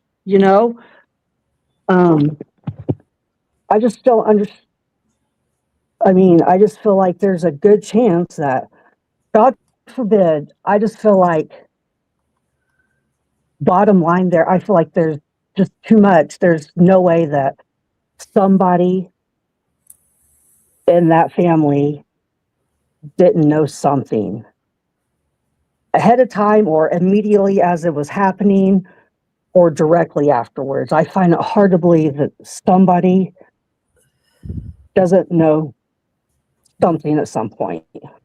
It's just crazy that they had just so much access to all of it and nobody knows anything. And none of them have ever been talked about or anything. And I just feel like it's been overlooked until my nosy ass you know, and I don't know. That's my all in all. I have different theories of how shit could have went down or possibilities and stuff that make way more sense than a lot of the bullshit a lot of these people be out here saying on these Delphi streets. You know, I feel like the theories that I can throw out are the true Occam's razor. You know, only because of access and direct access and knowledge and okay, so I'm pulling up hold on, where'd it go? I'm pulling up, there's yes. Jay Cott's Oh, there you go. Yes. Joe and Laura Dissinger, Dysinger. Okay, so I want the people to see like the layout of the land for everything. Okay, so we'll start over here at the right. So, no, go back to where you just were. Have the Weber. Okay, right there. That's fine. So the Webers, she owns the majority of all of this land. All of these homes own just small, little, basic plots of land. But Kay owns all behind where it says Jeff and Elena J. Cott. That's all Kay's property. Up right through there, in between Teresa and the J. Cotts. That's all Kay's property. And then Teresa owns just a little bit, and then Annie and Sarah Haas own their bit. And then down there is where Abby lived. That's their property. So in my head, all of these family members know that Kay's not there. So all of the majority of the land is not being looked over because she's not there. And Brad ain't doing that shit. He's just showing up every now and then doing whatever, you know. And so all that land is free to roam and do whatever the fuck needs to be done. And basically the rest of the land, other than Teresa and whoever lives in between Kay and the Jaycotts, which must be the Rossis, is who I was thinking, the Rossi girl. Sorry, I was having there is a house. Yeah, the Rossis and Teresa Liebert would basically be the only properties back there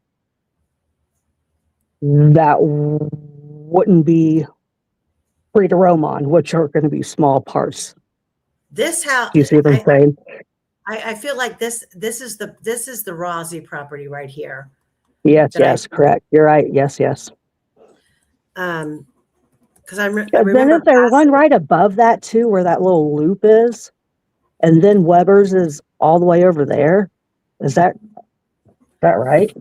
I know that when we drove out of there, we left the Weber's, we came through here, we popped out here on this little road, going towards. So then it's the Rossies, and then there's somebody else right there where that little loop is. Somebody else there, but I forget, I forget who it is. Yeah, me too.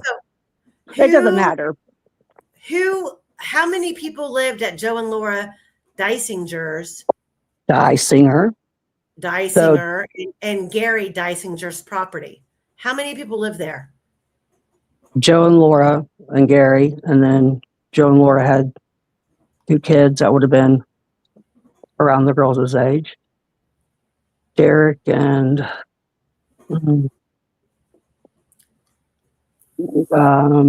they've got so many freaking kids. I've got Ada, Derek and Ada. There we go. Which I'm sure she's not exactly happy I remembered her name. Sorry, kid. Anyway, so that's 5 people living there. 2 that would have went to school with the girls, 1 that went overseas with Pat and Brad. And then the Sandifers would have been Brooke and Barry and Addison and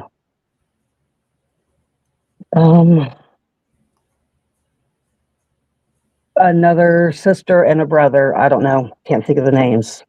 Sorry, kids. And then the camera, which is right here, the Sandiford camera. Yeah. We've got Jake and Beth Hacked. Jack and Beth Hackey. That's Brooke's parents. Brooke is Barry's wife. Barry Sandiford? Mm-hmm. Barry Sandiford's wife. Brooke is my cousin. Jack and Beth is her parent. So and then there's also Brooke, my cousin Brooke. He also has a brother and sister, Josh and Joy Hackey. Josh is in the military, I think lives in Hawaii, has a beautiful kid. Joy also has beautiful children, living somewhere, a fancy life, last I seen. Lovely, lovely woman. Ain't seen her in a long time, but yeah, there's also them too. I don't think that they lived here at that point, but they're also part of the family. So where the camera was? At Brooke and Barry's. Brooke and Barry Sandiford? Mm-hmm. They're right here, right where it says camera. It should say Brooke and Barry's. But on the house, rather.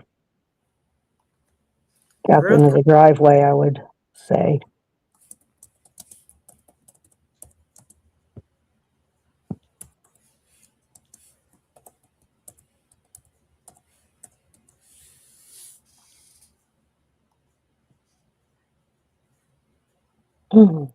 Okay.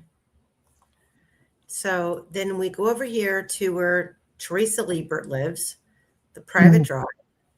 We've got Andy and Sarah Haas. Is that spelled wrong? Haas? Should it be? No, that's correct. Okay. And then he has another brother and sister. That live where? There. Lakin and James. Where? Because this is the only. Yeah, they're just not named. So there's more than one house here? No. It's Andy and Sarah are the parents. JT Lakin and James is the children. Okay. Teenage children, rather. What do you know about this Pine Grove Masonry Church? Anything? Not at all. That's a whole nother live. Oh, yeah? Oh, yeah. Okay. I forgot why I was telling you all this. So check this. So you understand how basically the majority of all of that land back there was free roam to do what they needed or wanted to do, for that matter.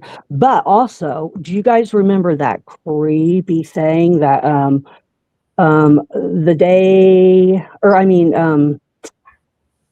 Abby's brother's friend, the guy that did an interview that found the bones and the weird shit back in the woods? Come on, you know what I'm talking about? What's his name? Eric Williams, right? Is that right? Is that his name? Remember him and what he talked about? You know, Haynes or something. That would have been Haynes living somewhere above Lossie. I'm pretty sure that what he was talking about would have been behind the Sandifers in that little wooded patch, real close behind their house. He said but I could be wrong. No, he said that he followed railroad tracks or four-wheeler tracks. I'm going to smack you. I don't fucking know. He said that he followed some sort of tracks, railroad tracks, four-wheeler tracks. Where the railroad used to be. Yeah. Yes. Mhm. But, and you think that's behind the Sandifords, or did it I mean, come I could be wrong, but I mean, I believe that's where he was describing. And I know people are going to disagree with me on that. But I've listened to it very carefully. And I feel like that may be where he was describing, which I don't even know what that means. Whatever the hell he found, some weird shit. Nevertheless, just another thing to be like, that's strange. I wonder if I could ask a question about that, Probably not ever, but just another thing to throw onto the list of weird shit in Delphi. What's going on in Delphi, guys? Come on. So,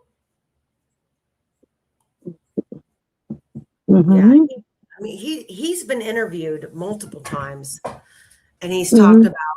Seems like a loose cannon, but I feel like he's spot on with a lot of the things that he's said. Like, I believe in him, honestly.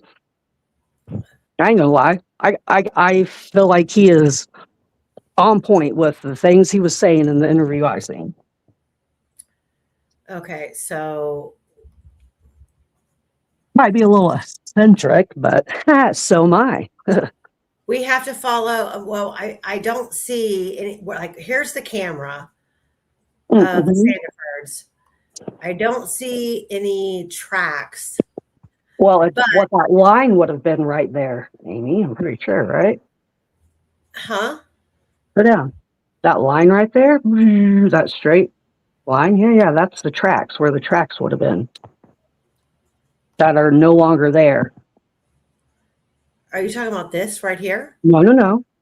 The north and south line. This? Yes. That's where the track would have been. Follow it up. It'll go to the bridge. Other way. Okay. Follow it up. I'm pretty sure it'll go to the bridge, right? Yep. Goes directly to the bridge. So that's the old track. So that's what he would have been following. Right? Quester? Can I get a Quester?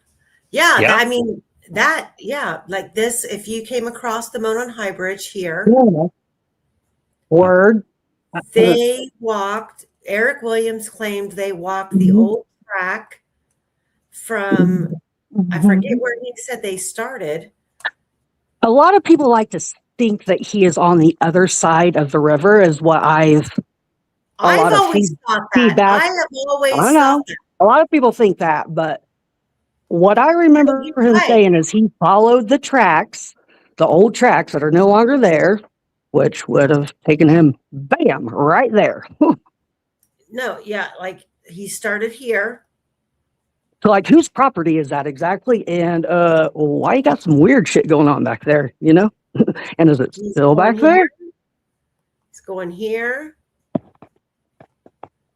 All the way to the Monon High Bridge.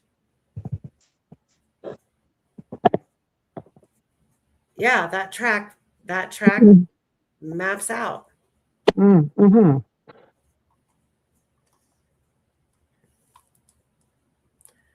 Okay, so what next? What are we going to bitch about next? Mm-hmm. We've got Whiteman Drive. Oh my God. I can't even. Amy? Yeah.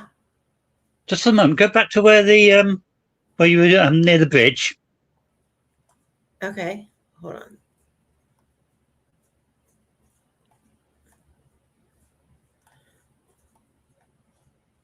Oh, I gotta find it. Okay. Go down to where you see where Webbers and Rossi are. Yeah. Yeah. All right. No, you see. Well, stop. You see those houses, sort of halfway between them. That's Right here? Haynes. Aines. Okay. I believe.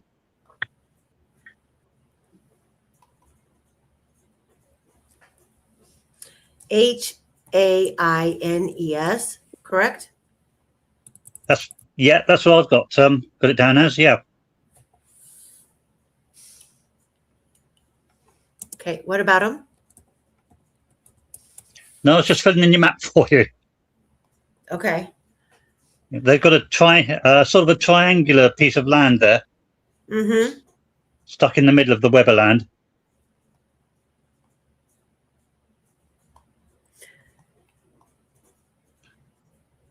So I know when Weber's wife captured us and tried to block us in over here at the south end of the bridge, and we turned and went toward Weber's. We passed Weber's front door. We came through here and we followed this track here down. Yeah, that's the old rail track, yeah. And we popped out here right behind these properties, and we came right out in front of Rosie's property because I remember their mailbox. And then we came out here back towards the Sandifer Drive and turned left and came back out. So, Big J. Yes. Yes. On that, so where were you when you found out when the girls were missing and then they were found? Tell me about that 24-hour period for you. I remember I was in my town with an old dumbass boyfriend. It was a gloomy day, raining outside, and I just seen it on the news, and must have been the next day, maybe even that night. I'm sure I talked to my mom about it. I honestly don't remember really, but did you know the girls? Had you ever met either of the girls? Well, heavens no, I was not lucky enough to. No, but it didn't. I mean, I understood, like the story and stuff, but it did not register with me until all of this hit me. I didn't 5 years ago, I think, me and my kids and my mom went to a graduation. 2 or 3 of them graduated the same year, the kids, and they, like I said, they all do everything together always. So they have the graduation parties right there together on my Aunt Elena's property, which if you walk directly back to the back of what you would think would be her property, but technically it's Kay Weber's property, only because she owns the most of it. They had the graduation party there, and I don't know where I was going with this. I was asking you when you heard about the girls. Oh, yeah. So it didn't register to me that all of them lived there, and that literally was where the girls were found until all of this. 5 years ago, I went there and it still didn't make a whole lot of sense to me, the location to where we were, because me and my kids left early. We wanted to go check the bridge out. You know what I'm saying? We wanted to see what the lore was, And when we left, me and my kids went to every one of them, all 25 of them. Hey, it was good to see you. We're leaving early. We're going to try to find the bridge. See you next time. Move on to the next one. Hey, love you. See you next time. To each and every one of them.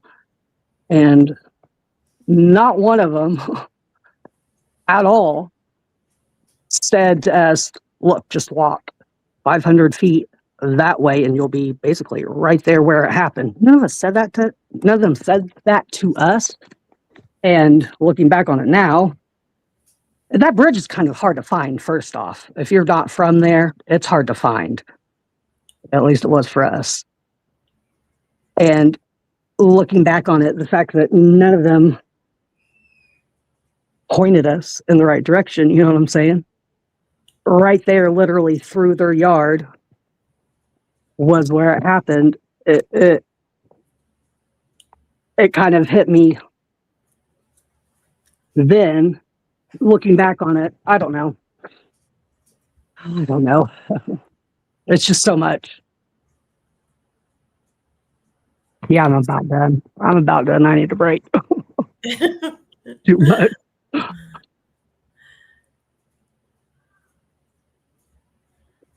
She said B found something weird. What was it that she found?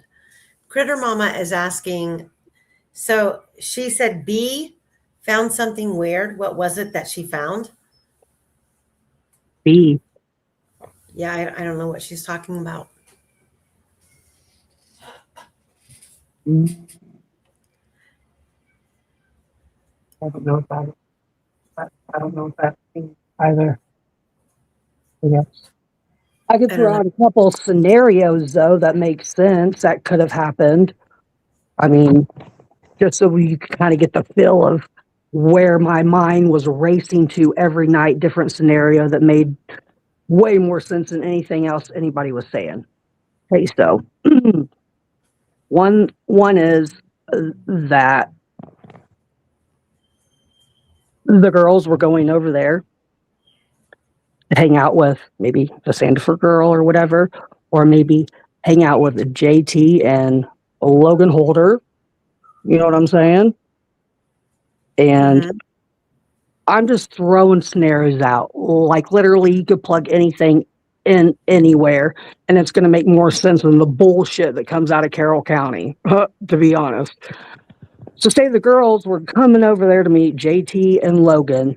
They went to, I mean, maybe JT's house, or maybe, I mean, they was hanging out at the bridge. I don't know.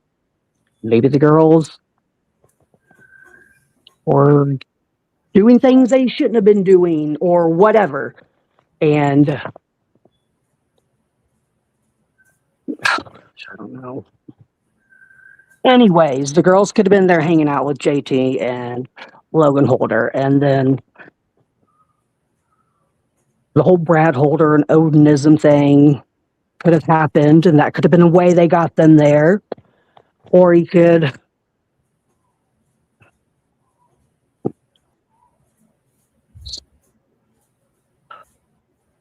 Do you think that like now that you've had the opportunity to talk about it publicly instead of messaging and sending pictures and all of that, do you feel that your family is involved, or do you feel that they're complicit in knowing what happened? And I don't know. That's what I want to know. I don't know. I've gotten literally zero answer on anything, and nobody else knows answers to my questions other than them. You know, like none of you guys know any of this shit. And when you've asked, I know that you've confronted your mom. I know that you've confronted your mom. He doesn't know the answers, and if she does, she sure the fuck ain't telling me. But I mean, okay, you say that, but when you have confronted your mom, it hasn't just been she didn't give you answers.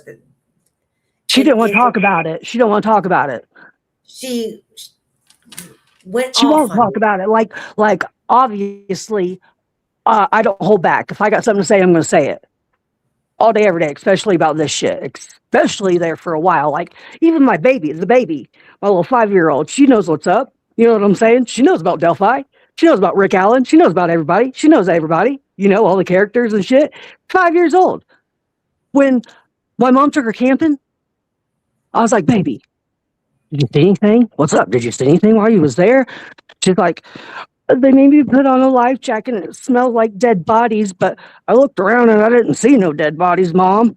Like, that's my little 5-year-old processing all this shit. You know what I'm saying? That's hilarious. She said that, but it's tragic she said that. You know what I'm saying? Like, we be So, discussing it in front of, I mean, it's there for a minute. It was like when the trial was going on and we was watching Andrea together every night and shit, you know, like we was both on the same team because it was giving us something to talk about and agree upon. But man, once that shit was over and I started being detective again because Rick Allen was not the one, it just, yeah. We started disagreeing again. I don't know.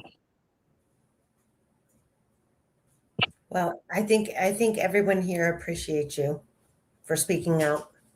And I know that this has been a struggle. I know it's been a struggle for you. Yeah. I was not 100% expecting to do this today. Literally last minute. I was fighting my lilac bush like 20 minutes before I got on here. I know. But we have been behind the scenes talking for a long time. And I have given you your grace, and I respect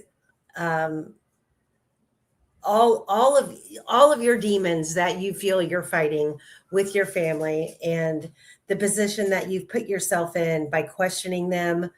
I know that you feel threatened. I know that you feel ousted because I mean, I've read the letters between you and your mom, and you accusing the family of being involved, and the hammer that your mom shows, you know, she fucking shuts you down. And Yeah. In her head, she's boss. In my head, I don't give a shit what she says. I know what I know. She can say it all day long. I mean, yeah, she can be mad at me all day long. I ain't mad at her. I love her. And I want to love these people. I mean, I never really have. I mean, they've always been weird to me, honestly. And they've always been weird to my daughter. And I'm sure my youngest daughter feels the same way too. It's just something that they give off. And I'm sorry, family. I'm sorry I had to say that, but I'm adopted, clearly. I am not you guys. You are not me. So I just see things differently. I do things differently. You guys are not like me. I am not a Delphi person. Thank God. Something's in the water up there, guys. For real. That town is fucked. well, I mean, I don't know if you're reading the chat, but everybody in the chat is thanking No, I'm you. not at all. I haven't.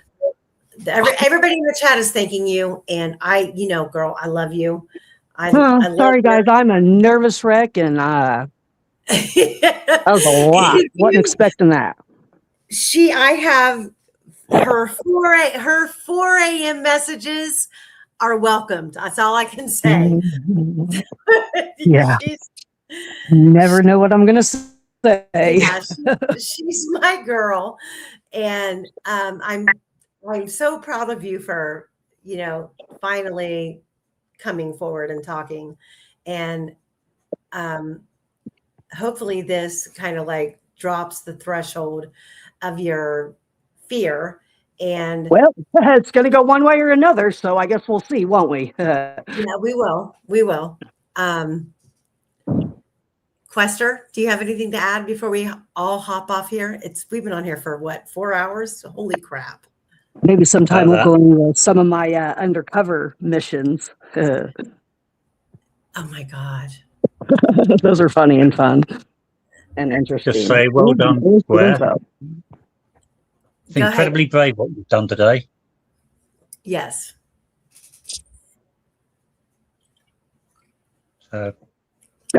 What did you say? I'm sorry, I did not hear you. I said, well done. What you've done today has been incredibly brave of you. I'm impressed. Oh, yeah, well, I had to get it off my shoulders, I guess. I don't know. Good for you to do that. It's been rough, guys. Real rough. You know how hard it is this shit to somebody, especially somebody that don't know Delphi, instantly I'm crazy looking, dude. I can't go 5 minutes into my niche of the story, and I already feel like, oh my gosh, I just gotta shut up. This is nuts. I know you guys know what I feel like though, because anybody trying to explain any of this case to anybody, you're like, oh my god, this is bonkers. Yeah. Well, especially when you're a member of a family that lives that close, but you don't feel attached to that family. There's obligations that come with all of that, you know. You want to not betray your family, but then you feel you're not a part of the family. And when you start bringing up all of your undercover escapades, I'm going to need for you to stop that. I ain't doing that shit no more. I'm retired from that game. I'm not going to oust you on your adventures, but listen, this girl thinks that she is an undercover superwoman, and when she has latched on to so many different people that she thinks has information, and she puts on a disguise and goes balls to the walls. Stop it. You don't need to do that anymore. I mean, I think the people would be impressed if they knew what I've done. No, they would be absolutely impressed. They would be absolutely impressed. I visited. You're living a dangerous life. Stop it. Oh, I'm not doing it no more. But I visited the labyrinth that Brad Holder does a lot of his shit at, and I had a big time supernatural experience with a big black dog there looking over me. I'm dead ass serious. Some weird shit in Logansport at that labyrinth. If anybody's been there, it's beautiful, but it was very, very strange. I got some good stories, honestly. I love you. I love you too. All right, guys. I hope you enjoyed this special edition of the Delphi Vault. It's not Delphi Vault 42. It's just a special edition. Quester, do you have anything to say before we hop off here? No, don't think so. I hope you guys enjoyed it. Please like and share and subscribe. Square Meringue, I love you. Love you too. Love you, fungi, wherever you may be in Michigan. Oh, yes. We all love her. So, guys, have a good night. We will see you next time. Good night, guys. Bye. Bye.